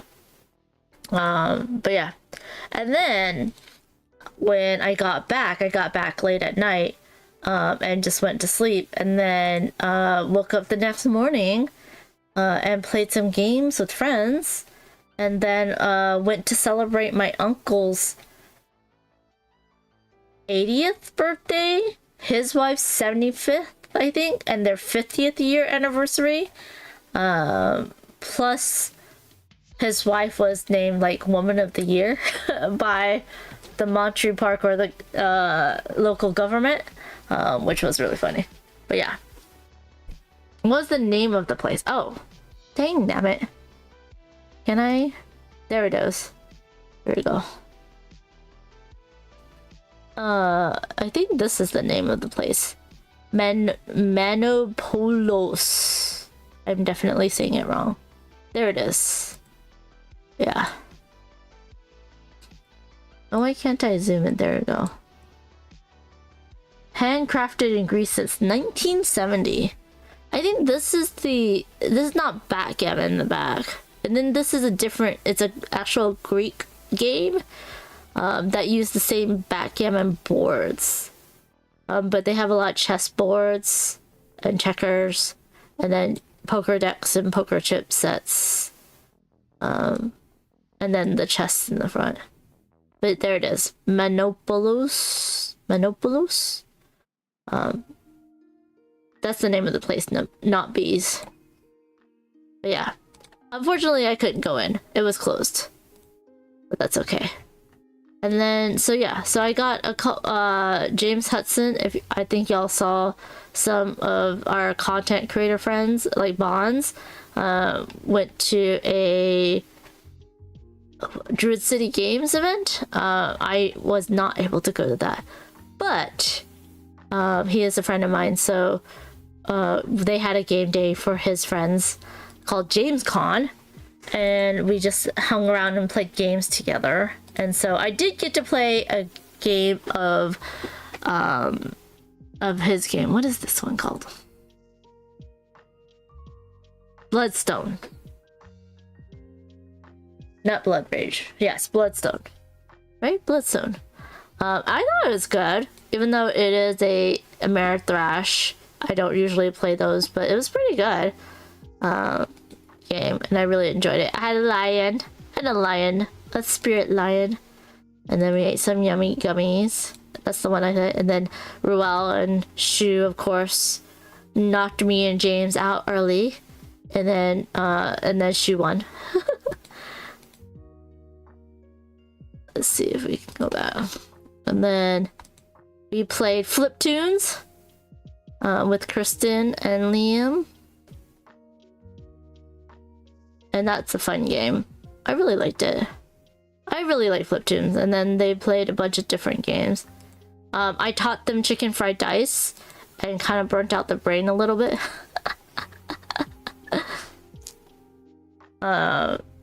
Jake. And then I did teach Let's Go to France. And had let them play that as well. We played what, 3 or 4 games, and they were still playing Speakeasy, because that's a long one. And then another group played Brass, the newest Brass, Pittsburgh, because they had a copy. So, and then there's my uncle's event, which is all Asian people. Yeah. Anyways, so yeah. That was my whole weekend. Well, not my whole weekend. That was my whole couple weeks. There you go. No one saw anything. But anyways, yeah. Luke, how are you doing? I am back. Just came back from Greece, which was fun. It was supposed to be, we were supposed to go somewhere else in Greece, but then they turned it to Turkey and Greece, and my mom just came back from Turkey, so she didn't want to take that other part. But I think the whole tour group was going with Turkey to Greece, and then they went to Switzerland right after. But we only came for that one section with Greece, but there was a bunch of them that like went on and continued traveling, which is kind of nice. Cheery says, Brass Pittsburgh, I already backed it and want it so bad. Is it still going? Are people still backing? Is it still going? It was just crazy. Like, it made over a million and a half, and the extra 30 minutes to an hour, which is amazing. Oh, and you bought the Iron Clays because of Brass Pittsburgh. That's nice. Hello, Gameritis guy. How's it going? Luke says, good. I'm in Toronto. I have a solo art show opening on Saturday. Well, good luck and congratulations. That's so awesome. I flew through Toronto, which was fun, but we didn't get to go out. I flew through Montreal too, which was fun as well.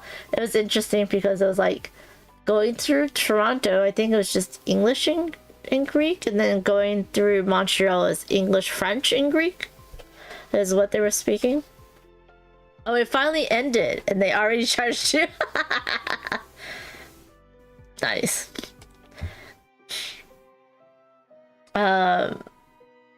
Yeah. And a friend really likes Brass, the original Brass. There's Brass Lancashire, Brass Pittsburgh. There's another Birmingham. He really enjoyed original Brass Birmingham, so he wanted to play Brass Pittsburgh, but it was a bit too long. I had to get to dinner. But yeah, I enjoy it, but the rules don't stick in my brain, and I don't play it enough for the rules to stick in my brain and for me to really figure out the strategy of Brass. So I didn't back it, but I know enough people around me that backed it, so I could play it with them, which is really fun. But yeah, so, ooh. Oh, we still have another 30, wait, no. Yeah, we still have another 30 minutes, yeah. So I don't know. Does anyone want to play a game with me on BGA? Or I can do an unboxing of Pirates of the High Seas as well. But yeah.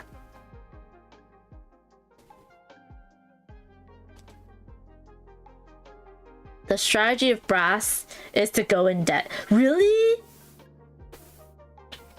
Are you for real? I hate going into debt. Ugh.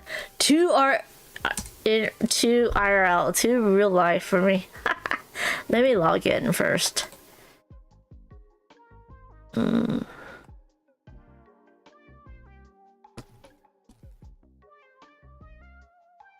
Now on today's Tuesday. On Thursday, John's gonna join me for layers. We're going to go into box 1 and play with the new stuff. And then Cosmic Beat is the one who's making our dungeons for each other. And then on Friday though, it's MP Bulls game day. So at 11 a.m. Pacific, 2 p.m. Pacific. 11 a.m. Pacific, 2 p.m. Eastern. MP Bulls and I are gonna do another co-stream, and we're gonna play board BGA games as well. So, and then so that's Friday, and then on Sunday I'm doing the Three Sisters from start to finish, which is gonna be a lot of fun. This is heavy because it's a lot of. I'm guessing the sheets is what's making it heavy. I'm excited to see what's different. New. A lot of it looks similar. Let me see.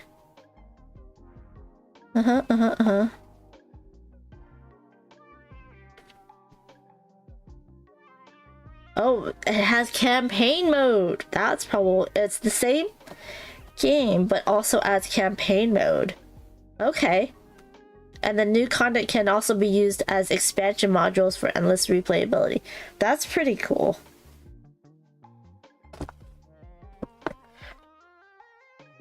But my OG Three Sisters is somewhere behind me, and I don't behind me. And I don't know if I can get to it because Duchess made the little tokens, and I don't know if I can get to it so that I can use the tokens. So we'll see. Let's see. Gamer Ice Guy says early commute for me, so no BGA, but don't mind an unboxing. Well, okay. Besides Cheery, is there anybody else that wants to play a game? So we can see if we have enough people. Put this somewhere safe. We're gonna be safe there. I don't know. We'll see. My whole setup, my mess. Sounds like a spring cleaning project. Oh yeah. No, I am forcing myself to cull half my collection.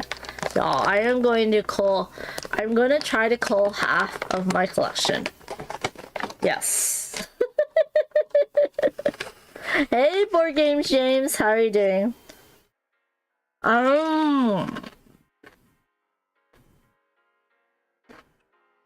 It's getting overwhelming. I need to cull enough.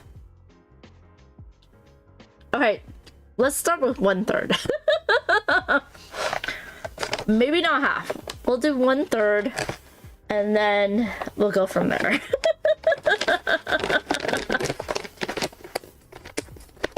That would be very expensive shipping, Cherry. That'd be very expensive shipping.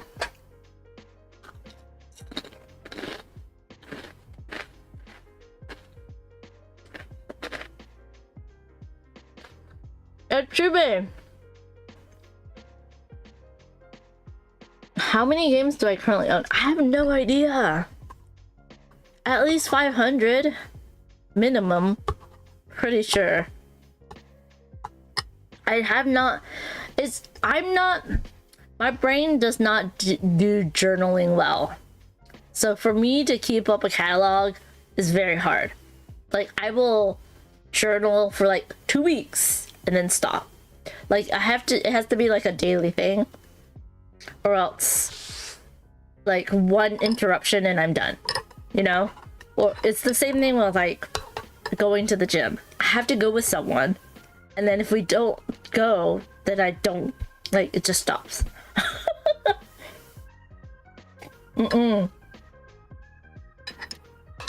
I should, Kimma. I should keep track on BGG. But I don't.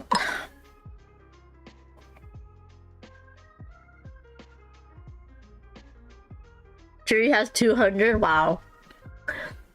I'm pretty good at BG stats when it's real life play. I don't really do my online playthroughs or my like solo streaming. In BG stats, that's like 50-50. Or like I don't add BGA games because you can't import it directly. But oh, that's good, Kimma, that every time you get a new game you update BGG. Oh, see, you're doing the opposite. So you're tracking what comes into your collection, but you don't track your plays. For me, I think it's more fun for me to track my plays and how my scores go and who I'm playing with, versus like what games I have. Beyond Dead says, thought you could track BGA with paid upgrade. Yes, you can. You don't have to pay upgrade. I don't think I pay for BG stats, but you can import BGA. But I do pay for BGA. But yeah, you can import your BGA for sure. One other thing that they say to buy in Greece is sponges. You're supposed to get this one, not the one that has the shell in the picture, because these are deep water sponges versus shallow water sponges. I don't know, but these are your natural sea sponges. So we got that. We got some candies, which, you know, I've eaten. What else did we get? I broke my cup. Unfortunately, I think I can salvage it. Oh, we got some chamomile? I think it's chamomile tea. Because they have high mountain chamomile tea, which is a Greek delicacy. We did not buy any olives because we don't eat olives. We did bring back olive oil. They do have a specialty of having honey, like tree honey, like thyme or spruce or pine honey. So we did buy honey. But yeah. You just use BGG. I think you can use BGG stats as well, to log in what you have. You use the BG catalog. Is the BG catalog an app, or are you talking about BGG stats? Now I'm gonna look. Now I'm gonna look if there's a BG catalog app on my. Apparently there is. Yeah, there is. Huh.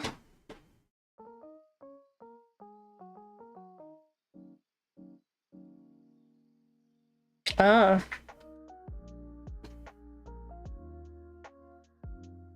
Did not know that. I just use BG stats, but there is a BG catalog app.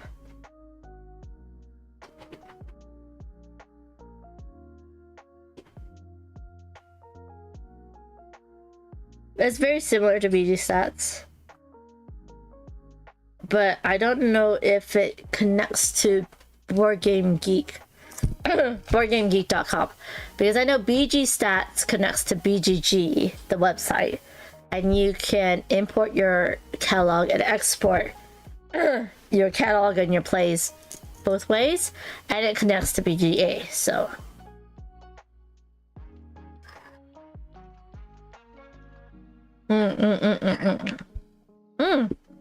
so BG stats also connects to BGG and BGA. but it's a free alternative. Do I pay for mine? I must have paid for it at one point then.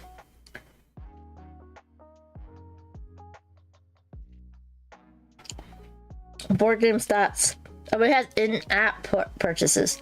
I don't think I've ever paid for anything in the app, which is interesting. But BG catalog has no in-app purchases. Oh, Kimma's up to 486 games. Very nice, Kimma. I must be much more than that then. I don't know. I haven't seen your account. I haven't seen your game collection though. I should do a thing. I mean, I would, for me to go through and catalog all these and organize them would be like a whole weekend, and I would need helpers. And I could not stream it. It would just take way too long if I streamed it. But yeah, I need to get rid of so much.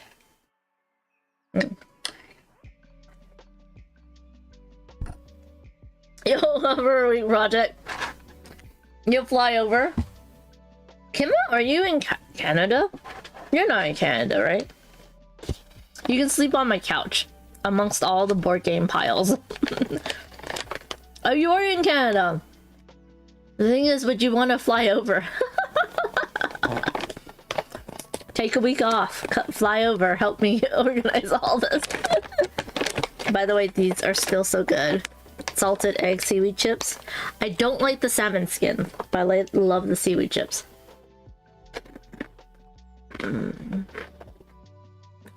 Oh, that's true. I could pick you up and make this.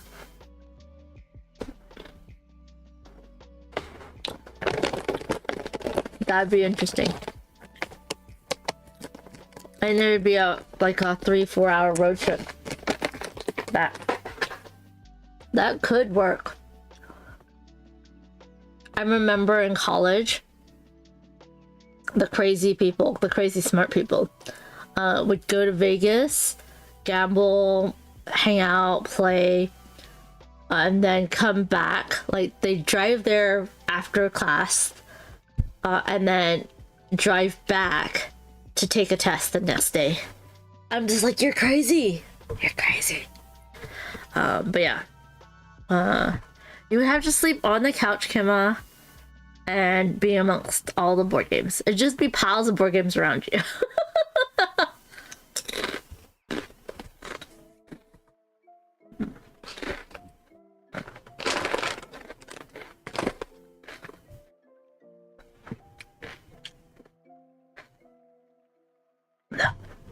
You don't have a passport. Oh, okay. See, I thought it was only Americans that didn't have passports. Like, a lot of people in America do not have a passport because they never fly internationally, which is why we had to have the real ID system to have a federal ID. But because I have a passport and a passport card, I have not gotten my real ID yet. Because I don't need it, because I have a federal ID with the passport card. So domestically, I can fly and use my passport card instead of a real ID, but internationally, you do need a passport. So I'm guessing it's similar in Canada, right? That you don't need a passport to fly within Canada. But then, is it true that between EU countries you need a passport? I would think yes. You would just have a EU passport, right? Sweet Low says, surrounded by board games, that sounds terrible! Just slide some board games into your suitcase as well. The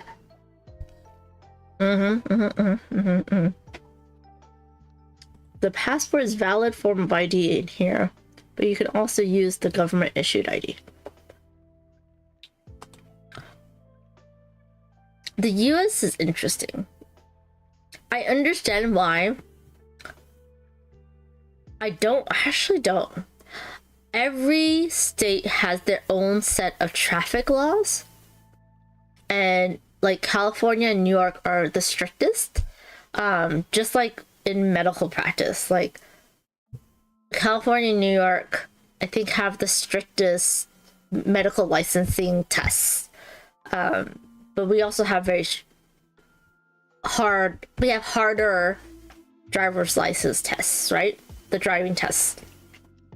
But I would think you would think that every state had similar traffic laws. But no. I know there's one state that you cannot ever turn right on red. Every other state you can. And I forgot which state it was that you could not, which is very interesting. So they get a lot of out-of-towners with tickets for that. So it's kind of crazy that every state has different laws, therefore like once you take a test from one state, you're fine to drive in other states. But that's why every state has their own driver's license too, right? You would think that we would just all have one ID, one federally government ID, but no, we each have our own individual state driver's license ID. And it's because I think there's different laws in terms of driving, depending on where you're at, which is very interesting.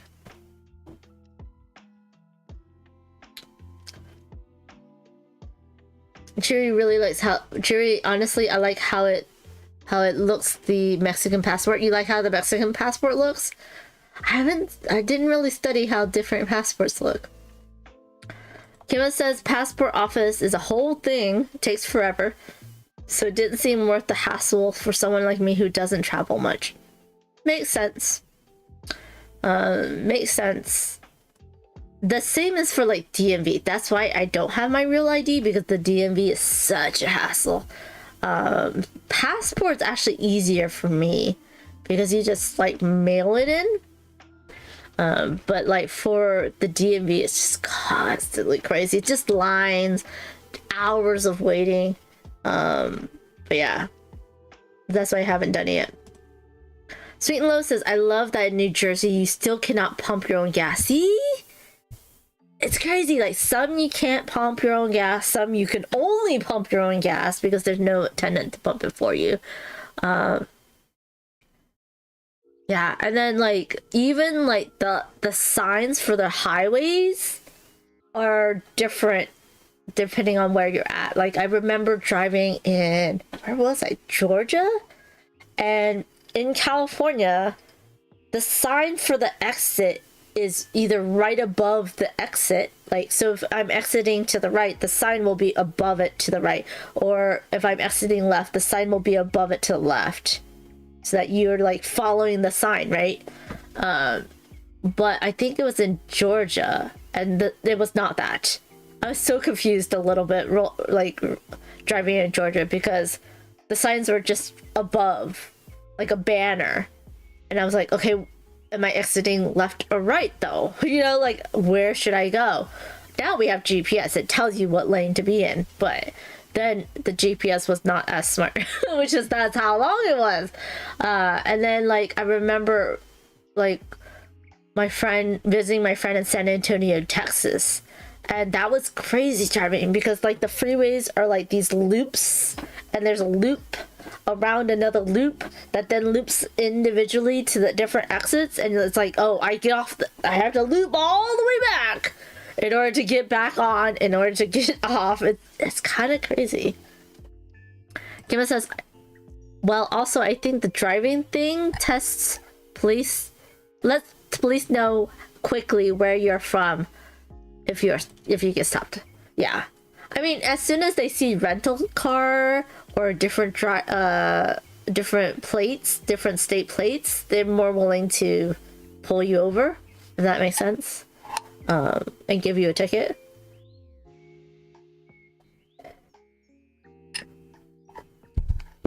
Because if you're from out of state, you're probably not going to contest it, not going to come back and go to court and contest it and stuff.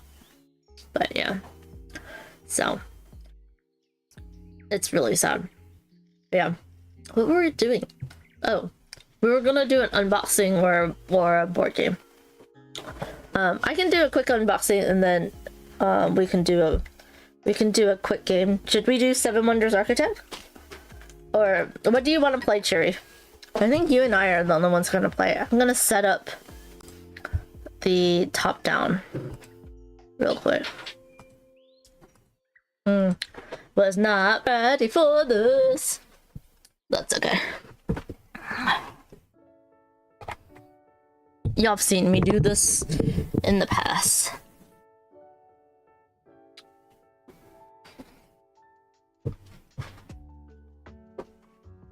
But yeah.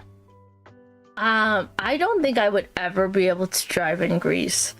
Like, having no traffic lights, it's just crazy. It's crazy, y'all. I don't think I could ever do it where there's no traffic lights. No stop sign. Well, there's stop signs. Was there stop signs? There was no stop signs. Yeah, there was stop signs in Santorini. Was there stop signs in Santorini? There was stop signs. There was no traffic lights anywhere on the whole island. So, are you in focus? That's the problem. I think it'll be fine. We'll see. And I did that. Castle combo with expansion? Ooh, I would love to play that. I will never want to drive in New York City. New York State's a totally different. I would never want to drive in like Brooklyn, Manhattan, New York City. I would never want to drive in India. I would never want to drive like in I honestly would never drive in any Asian country. Like, I would never drive in Taiwan. I would never drive like in any like mainland China, Vietnam, Thailand. I would never drive in it. They just have different rules, right? I would just be so like scared. It's interesting that Greece drives on the right hand side of the road. Unlike the UK, which drives on the other side. So I do like a good roundabout, board game James. I really do. But they are kind of confusing in like which lane you should be in. But yeah. Hello! Welcome! How do I say your name? Juju? Is it Juju? But it's good to see you. How are you doing? We're gonna go a little overtime. We're gonna do a little quick unboxing and then we're gonna play Castle Combo. If anyone wants to join us. Juju's fine. Yay! Kima says, I used to live on a circle. Oh, like in a cul-de-sac? Oh. It was funny because in Chinese they do say it's that Greece is like a crescent moon. And I'm like, well, aren't all islands full moons then? They're like, but we don't say full moons if they're a full circle. Just if it's not a full moon. I'm like, okay. But this is Pirates of the High Seas. I did do a full playthrough with Emily Vincent, lovely human being, Pink Hawk Games, and if you saw on Chicken Fried Dice stream that they have a little Easter egg for Emily in that game, and this is a lighter set collection game. This is a beautiful copy. This is, I do believe, the deluxe edition from their Kickstarter, but with the gold, very pretty. Kima says people always go the wrong way. It's one way. Hello, Legends. How are you doing? No, circle. It literally looks round. Oh, cool. That's pretty cool. Legend says, I played this game twice already and it's pretty good. Yes, it is on the lighter end. It is a kind of, what's it? Hand management. You're trying to collect ingredients to, what do you call it? To feed the crew, the captain and the crew. And and you have very limited actions that you can do. So these are the player boards that reminds you of what the different symbols kind of mean. You can only hold 5 of the different tokens. There's 4 colors for 4 different players, and it tells you the round structure, which is kind of nice. Is there a difference? There is a difference. Wait, hold on. There is a difference. I wonder if that's solo versus multiplayer. I don't know. I've only played this multiplayer. I haven't played it solo yet.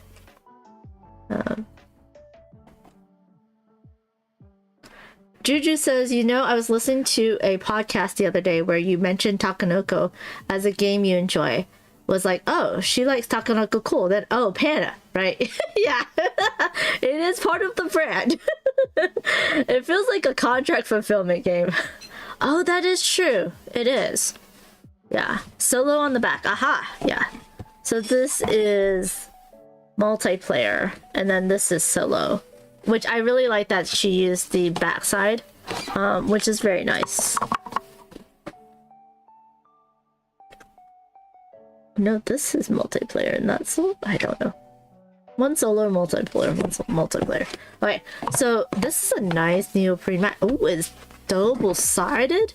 Oh yeah, because this is for 4-player, and then this is for a 3-player. Oh, and there's another mat for 1-player solo and 2 players. So this is your worker placement. So everyone's going to place their workers out, and this is the player order that they're going to place them out into these different worker placement spots. And then once everybody places them out, and then you're going to start from left to right and activate the workers in order.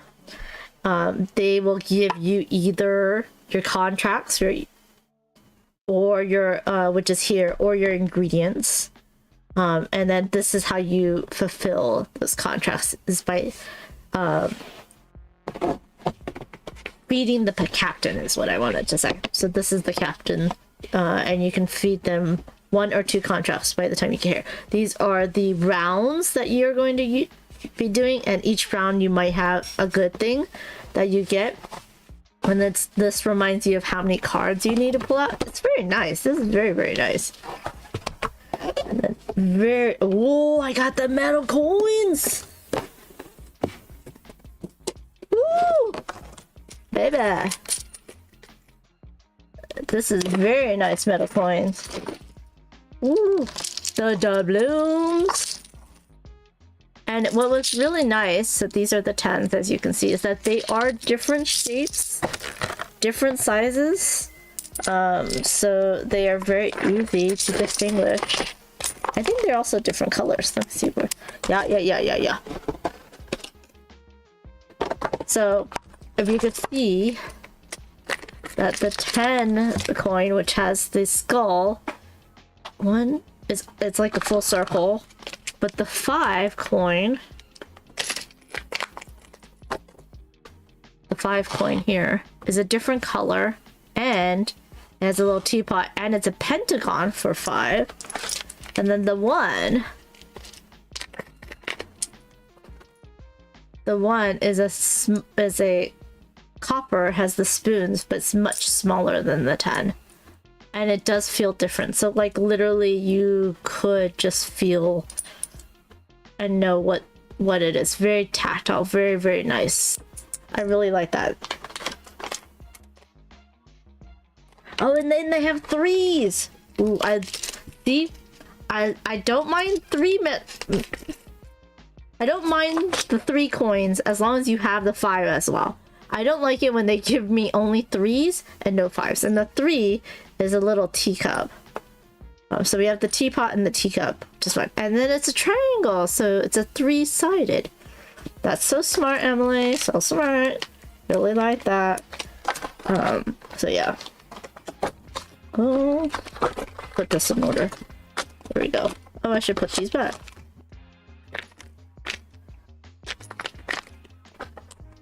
But these are very, very nice metal coins. Wait, this is wrong. Ah, this is a 10. And then we have your workers. in the 4 different colors. I think you only need 1 per player though. And this is slightly out of... No, it's in focus, okay. And then we have, these are the round tokens. That will be randomized. And they might give you stuff. Like you can get one of these 3 tokens that will allow you to get different abilities, but remember you can only hold 5. And then you have like this is part like round 2, part 2. Oh no, that's when you can then, the 2 is for when you can get fulfill 2 orders at a time. And then these are the tokens that you can have that give you different abilities that is set on your player aid. So the monkey allows you to take the top card from any pile, I think. Let me just double check myself before I wreck myself. It says it here. So the cannon allows you to wipe either the top or the bottom market depending on where you're at. And then the monkey allows you to take the top card of any deck because they don't care. And then the parrot allows you to discard cards for coins. And coins is the name of the game. You want to end up with the most money at the end.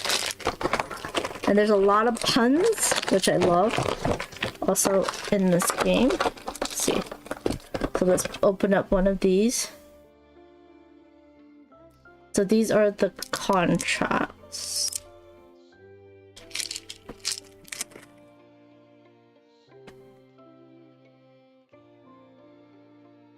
Of what they want. So they want, you can either get points for fulfilling the flavor or the type of dish, or you can fulfill points for the which region, which pirate flag is from, or if you do both, then you get the most points.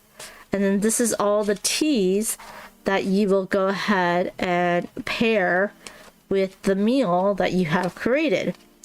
And it's all the classic teas. I don't think gunpowder is a good yummy tea, but what do I know? But it might be just the name of a tea that I have never heard of. Could be, could be. Ooh, Kenya purple look pretty.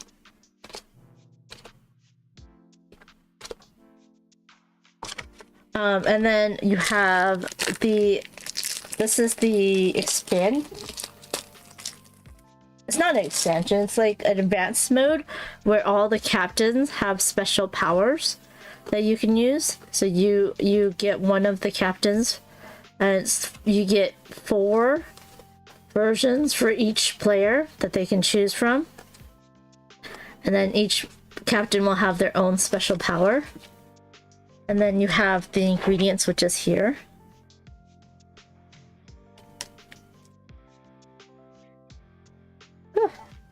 And I'm so happy for her because it did do well on Kickstarter crowdfunding. But here's your ingredients: salted chocolate cherry bombs, of course, with the little skulls. Sticky pork bows. Pirate ship pet sandwiches. It was very cute. They have nice fish tacos. Polly wants some crackers, but those are cookies. Those are animal cookies. The strawberry fool. So they have, oh, cucumber and arugula sandwiches. So I do like that. Chocolate monkey bread. That's so funny. I used to, as a child, love to get the chocolate coins. So you would be basically using these to create your meal and then pair it with your tea. And then if you have you need a sweet, but you want it to be like a different color, you could smash 2 ingredients together to make it a different color. Well, my mom just went to Turkey and brought back some Turkish delights. It was very delicious. But yeah, so it's very nice. So there is these. And then also we have the some expansion or promo items that I was given. I'm just gonna, oh, there's more stuff. What? Oh, Okay. I wonder what I'm supposed to put underneath here. Well, we have Golden Ganache's mini expansion. There's a tray here, and I don't know why. Maybe it's for these. They're supposed to go underneath. And then this is for more cards. Which is probably what's true. The Golden Ganache. Oh, look how pretty! Basically, it is just 4 dish cards. And it's just, it has the gold on it, which is very pretty. Ruby chocolate bomb cake. Now I'm like, I want some chocolate ice cream now. Now let's stick this in here. Come here. There we go. So we can put that on the bottom. And the other mini expansion that came with the Kickstarter is Corsair's Courage promo card. It's a 1T card in collaboration with Many Worlds Tavern, which sells teas and coffees, which is kind of cool. And it is a Corsair's Courage. I wonder if that's one of the teas that they sell. But that's pretty easy little mini expansion to add in. And then we have another expansion. Pirates of the High Teas and a bottle of rum. Which I'm gonna open up.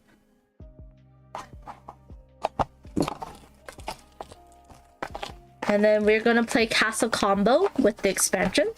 So if anyone wants to play with us, let me know. And I'll start that as soon as I rebox this over. But yeah. I've discovered the secret for when your biscuits be burnt and your patties, Lars paddings pitiful. Just add a nip of rum and nobody will mind if your tea service ain't ship shape. Add 8 bottles of rum and 12 new captain cards to your game. Yo ho ho and a bottle of rum. That's fun. So we do get little bottles of rum. That's funny. What that says. Let's see, where will they fit? Are you gonna fit in there? Aha! And then we have the little rules to the bottle of rum expansion. And we have this guy. These are, what are these?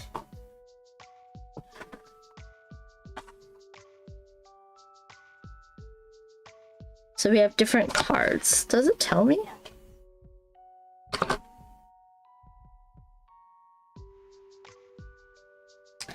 A bottle of rum may be used when you're serving tea in the captain's quarters. It allows you to serve your meal with a single mistake. Oh. And you still get paid for it. That's pretty nice. And then you also get these Raj's Reserve. And these are Raj Rubio cards. Okay. And this is, I'm guessing, how you get the bottles of rum. If you do these certain things, if you fulfill the certain things. That's pretty cool. And we'll stick you under here.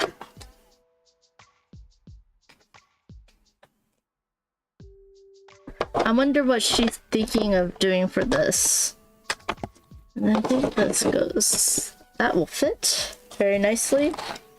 What I am going to do, because it is me, 'tis I am the problem. Should I just keep this box or no? I'm not going to keep it. It'll be fine. I usually would keep it, but that's just me. I would stick it on the bottom of the, like, underneath the tray. But I'm just not going to. No one needs that. And then there's a nice little lip for the player boards. We have these. I think this is for the cards, so I'll just leave that there. And they do have a solo mode, which is kind of nice. So that's Pirates of the High Teas. So thank you, Emily and Pink Hawk Games, for this copy. We are going to go ahead and do a little BGA. I think we're doing Castle Combo. with the is the expansion already here? Let's see, castle combo. Oh, out of the Oblit expansion, 12 new cards with lock abilities. I don't know what this means, but we will find out. And then I am going to go ahead and give y'all the link if you want to play with.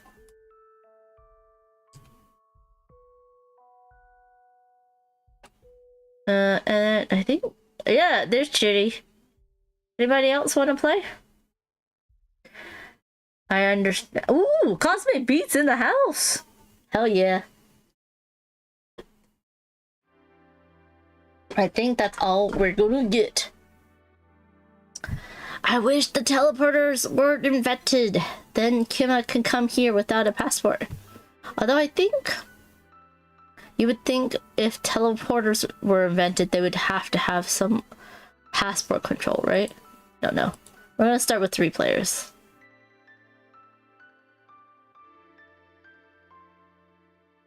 These are a few of my favorite things. Oh, y'all are not hearing that as loud as I am.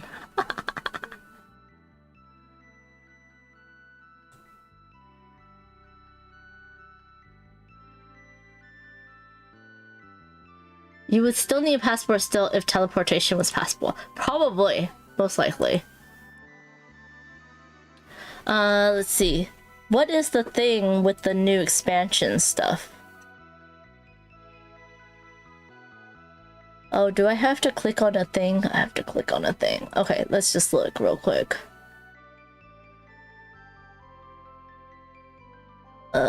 Click. Let's do...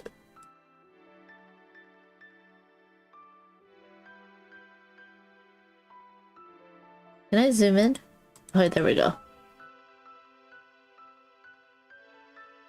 Okay, I like it when an expansion has an icon and you can pull it out easily. Okay. There's a lock ability. A one-time use ability you can trigger whenever you use. With a lock on the left side. Place a key from the supply on the card. Then you spend this key and this key only to activate the lock. Okay. When you activate a lock ability, you may activate up to a single lock ability per turn. Okay. Oh, you can do it. You can activate it the turn you buy it. Okay. Or after using... Okay. At the very end of your turn. So it's either before deciding to use a key, after using a key, but before you take a card, or at the very end of your turn. Any keys remaining on your lock cards at the game add to the keys of the points. Okay. And so this discards all the face-up cards and then immediately reveal 3. Reach. Okay. Oh, you discard. Okay. Oh, you have to discard? Which card with a purse you just discarded? Oh, so you get things for the cards you discard from the market. Interesting. And you can activate the ability of adjacent cards. Okay. Sum of all costs in the rows. Oh, you can get points. 3 points for different costs in the tableau. Okay, that's cool. Have not played with this yet. Okay, let's go back. Okay, Cheery and Cosmic Bee already took their turns. Very nice. Gain 1 point or 1 coin on a card with a purse until they are full. Oh, so I would only be able to do it for this one. I can get a discount both and get 4 points right now. Your opponents gain $2, but you get $5 points per card that's costing you 5+. Interesting. I think I'm gonna get the discount first. We don't have. Oh, here's the new one. It costs 7. and you discard a row. What does it give you? Oh, you get points for the sum of the cost of all of the cards. So this is worth 7 points. That's crazy. This is, you get to discard one and you just get the cost of that card. Okay. Interesting. Interesting. That's nice, but not nice right now. You know what? I'll just take this one. It'll be fine.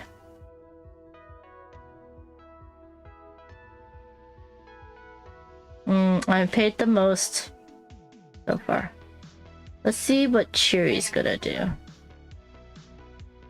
Cheery wants the orange. Oh no, she just got $2 for this one. Oh wow, Cheery got $2 for that. That's nice. You just want cards in the middle. Oh, you just want this card in the middle. Sorry. I don't think there's anything that goes with that one yet. And you don't want the 7 one with that. Yeah. Oh, nice. So you got a key. Now you want purples. Interesting. Interesting. I am 4. Cosmic Beat got 4 points right now. Ooh, and you got 4 keys. Crazy. That's very nice, Cosmic Beat. You do want this blue guy though. Ooh, Cheery wants this purple dude.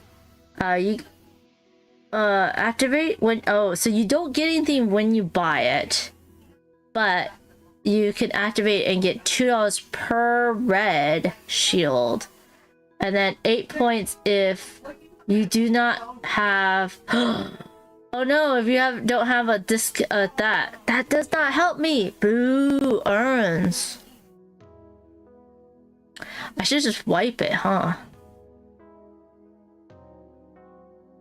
I should be a turd and wipe it. Y'all don't have any reds. Look at Cosmic Beat with the double shields. That's terrible. You know what? Let's renew the cards. Or should I move the messenger? I mean, this would give me 7 coins, which is pretty nice. And it's free. And I do have a silver.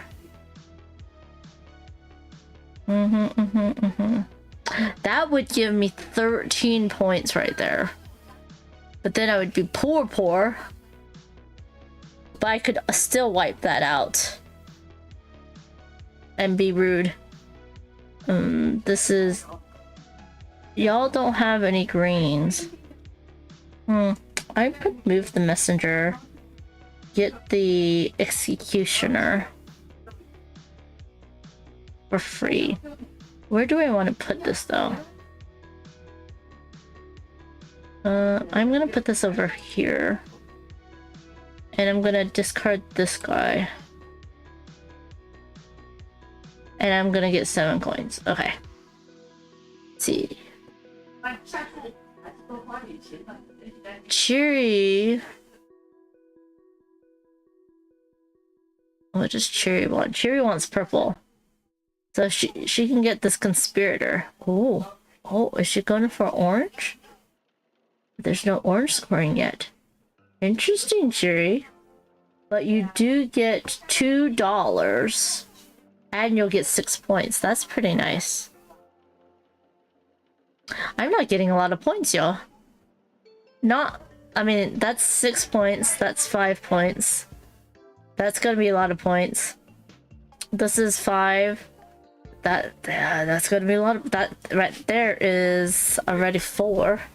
I'm only getting 4 points, 1 point. Very interesting.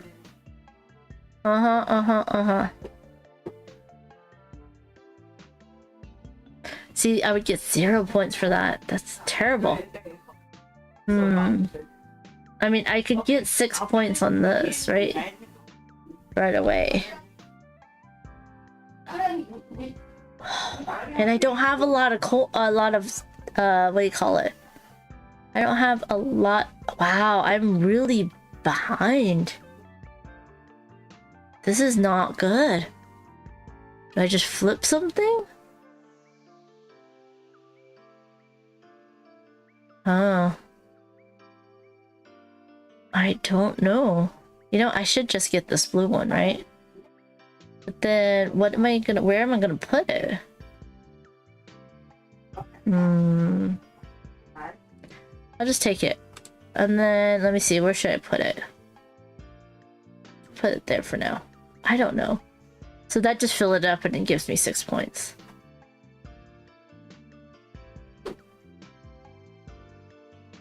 How did I get more money? Oh, I just didn't use my money. Oh, I got the $7 from that guy, from the executioner.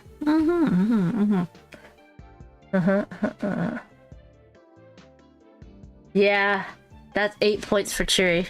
Now she can't get any discounts. I'm sorry, he can't get any discounts. Interesting, interesting.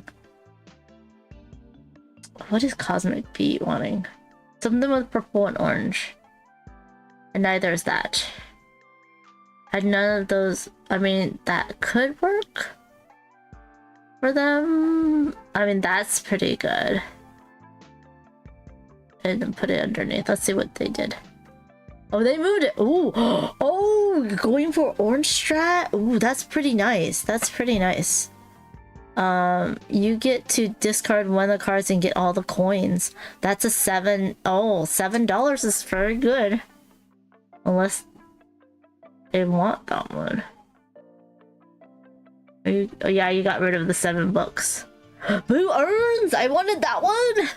But of course you knew that! Let's see. 1 coin per silver card. That's a silver discount. That's pretty good for me. Because I do have greens. And there's greens here. I could get... Oh, I could make that into the middle. And put the greens off to the side. But that's not silver. 1 card... so I would get 2 coins. Well, actually, yeah, I would get 2 coins. And y'all don't have any red, so I would get no keys. Which sucks. Gamer Eyes Guy says, a song about BGA, sung to Living on a Prayer. Whoa, we're halfway there. Whoa, whoa, waiting on a player. Take your turn. I am singing this completely often. Oh my gosh. Where, whoa, waiting on a player. I love it, Gamer Eyes Guy. You should tell Ambi to sing that song much better than me. I had totally sung it completely off key. But that's completely on purpose, y'all. Okay. Activate the ability of an adjacent card. Oh, that would be interesting. That would be interesting right there. But then I wouldn't have any... If 7 points if at least 1 red on either side. Oh, in that row. That's very good. If at least I just need 1 red in that row. Oh, that's so good. What's this? 1 point per silver card of a neighbor. So that would be 2 coins. And 4 points per lock. I only have 1. Cheery has 1. Cosmic Beat has none. You know what? I'm gonna try this one. Oh, it's there! There's a red! Blue urns!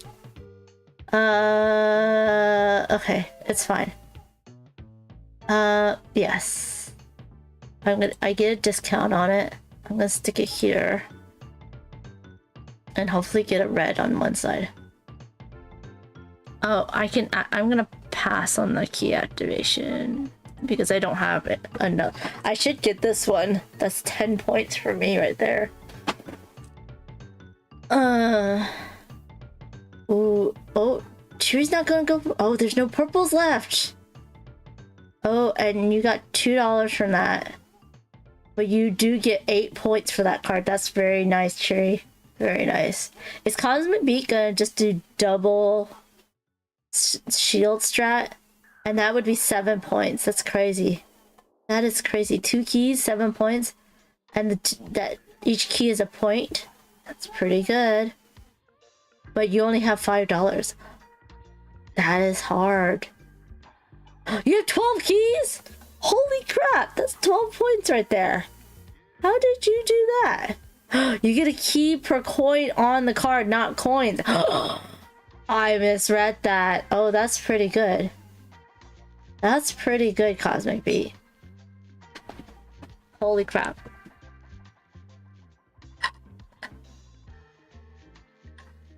What are you gonna do though?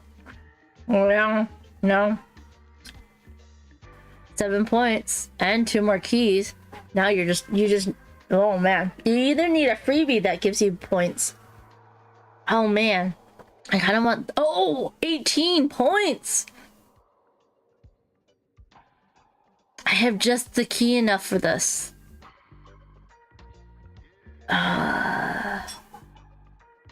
Holy crap. I have the key for that.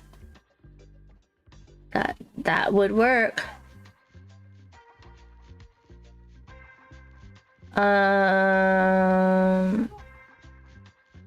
1 coin per silver, 2 points per single. I do have a lot of singles, but then the green.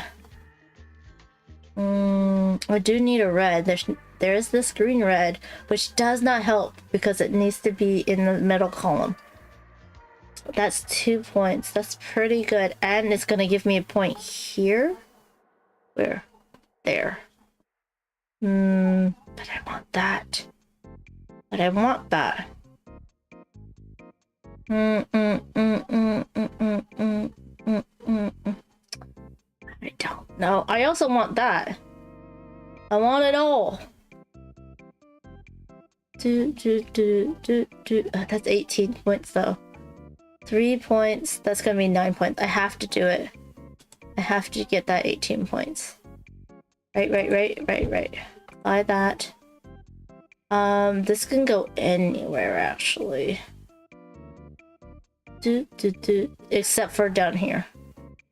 So let's, I don't know, let's, yikes, where do I, that would be, okay, that's the middle. I will go, well, that would be a backup, wouldn't it? I could do it here, but then that won't. Yeah.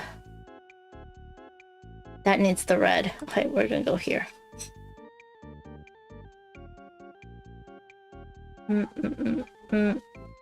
Oh, I can activate that key. I'm gonna pass right now. I can wait and activate it later. Humanize guy made it back. Have a great rest of the stream. Yay! Glad you're home. Safe and sound. Thank you and have a good rest of your day.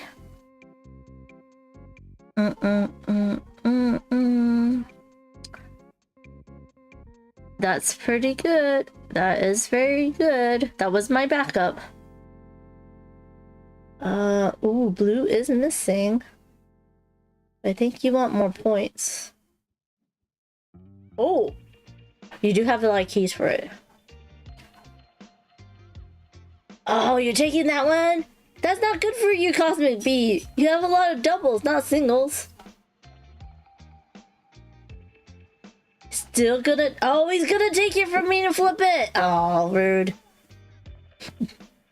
Good job, good job. Red, blues. Oh, that's good for me. Right there. And that would give me 4 points. And then I would need another red. I need another blue somewhere. That's 4 points. That's 9 points. Oh, that's cheaper though. And that's gonna move the messenger. I can't get that one anymore. We'll do this one. Put you over here. Doesn't matter if it's up to the bottom. We're gonna put you up here. And yeah, I might as well activate the key.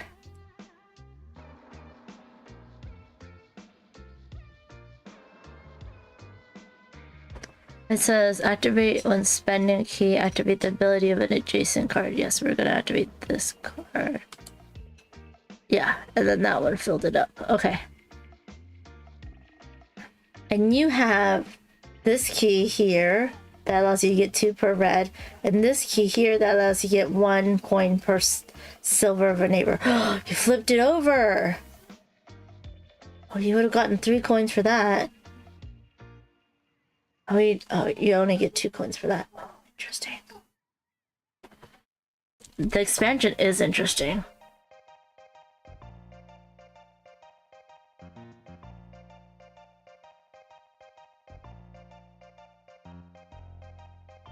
What am I? Okay, I already got the green. I need a red. Nice!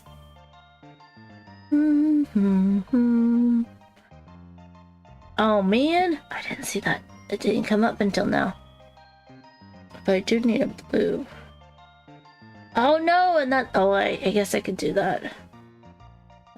Do do do do do do do do do. Do do do do do do.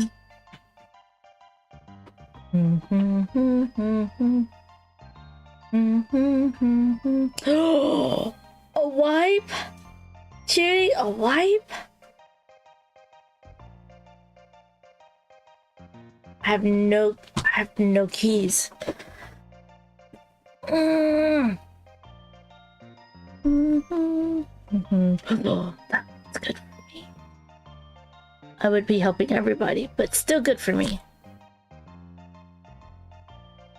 No, no, no. No, no, no, no, no.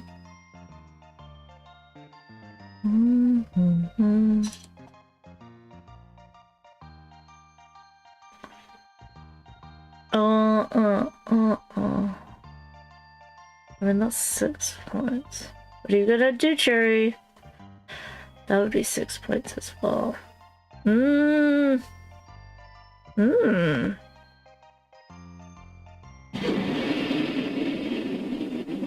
That's pretty nice too.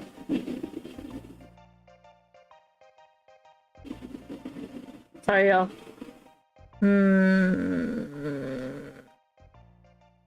Those are all 6 points. Ooh, but I can get some keys from that one. Oh, but I want the silver. Ooh, there's a yellow. There's a free yellow. Oh, you wiped it! Oh, Cosmic Beat. That's so good for you. All the oranges. Oh, you can't. Oh, you can't. Oh, you are thinking of it. Oh, that's good for you though. Or the yellow. The yellow would also work.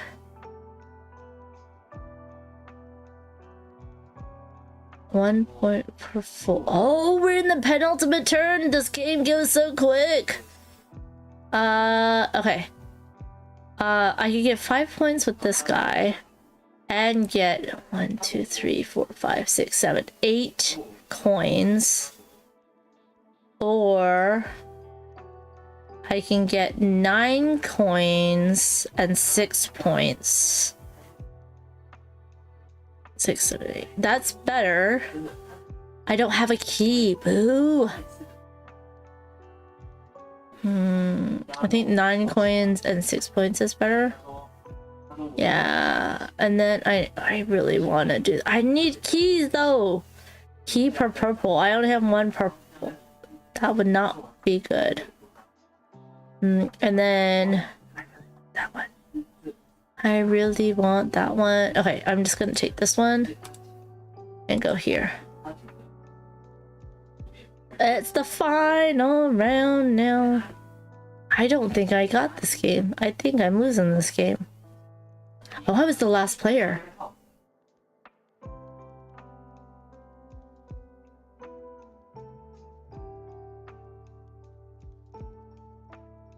Okay, let me see.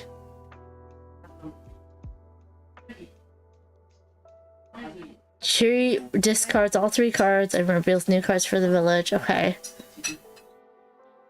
And then, are you going to activate a key? Don't forget to activate your keys. You can only activate 1 key per turn. Oh, you just want the 2 points? Okay. That makes sense too. What's Cosmic Bee gonna do, though?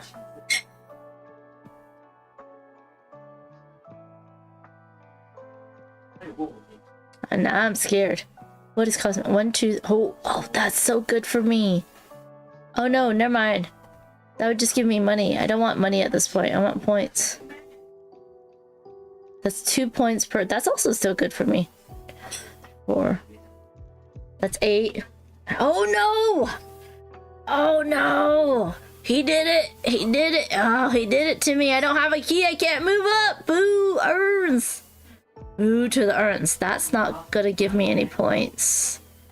This one will give me... Yes, that would give me 3 points. Activate the ability of an adjacent card. That would give me 3 points only. 1... Oh, I would get... Or 2 keys, I think. That's 3, $4, 4 yellows, or I think I need a blue. Oh, Cosmic Beat. Or 2 points. There's no red, so that's no points there. I think I have to do this. Oh, wait, where? Do I have any more? Oh, I have no more baggies. No way for me to get keys either. I guess I could just get money.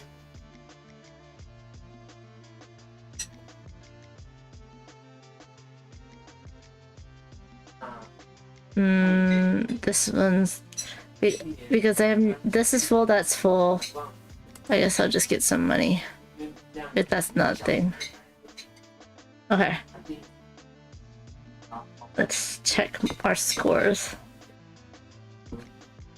It's not enough. I don't think so. Look at that, 12 points. Yeah, no, Cheery definitely beat me. Yeah, I think Cosmic. Oh, that's 0. Well, Cheery had a 0 too. No, I think Cheery did it. Yeah, GG's. Good job, Cheery. Very nice. Very nice. Cheery wins. That's so cool. Good job, good job, good job. Oh, I don't want it. A feast for Odin. I cannot wrap my head on a good strategy. I do like Emberleaf though. But I'm still not really good at it, so. But it's fun. Okay, anyways, okay. Let's go ahead and check out who we're going to raid into and so forth and so on. Let's log in again. It logged me out of Twitch logged me out of everything. I don't know why. Okay. Who should we raid into?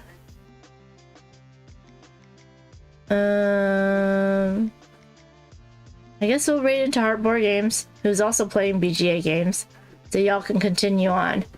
For me, like I said, on Thursday at noon instead of 11, me and John are going to be playing Layers, the box one, with the map from Cosmic Beat. And then on Friday at 11, not noon, and Peoples and I are going to be playing BGA games with you all.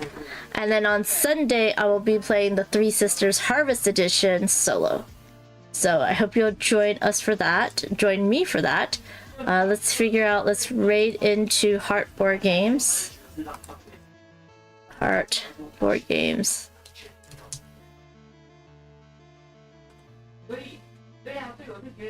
And if you ever want to go ahead and add me to an async game on BGA, it's the same username, and I most likely will say yes if I know the game. If I don't, then I might just decline, but I'll message you about that. I don't do tournaments though. And use the raid command of your choice. There's one for non-subs and one for subs. And thanks again, Dutch Yoda, for the raid. Thanks again, Awesome Boy, for the stream streak. Cheery and Sweet and Low, thank you so much for the subs. Y'all are too kind to me. I am glad to be back. I hope you enjoyed my little trip through jumping around through Greece. It was a lot of fun. And I will see you on Thursday. Bye, everybody. I will have to invite you sometime. I have some open with Duchess. Yeah, yes. Have a good day. Have a great week. Stay safe, stay kind, and stay hydrated.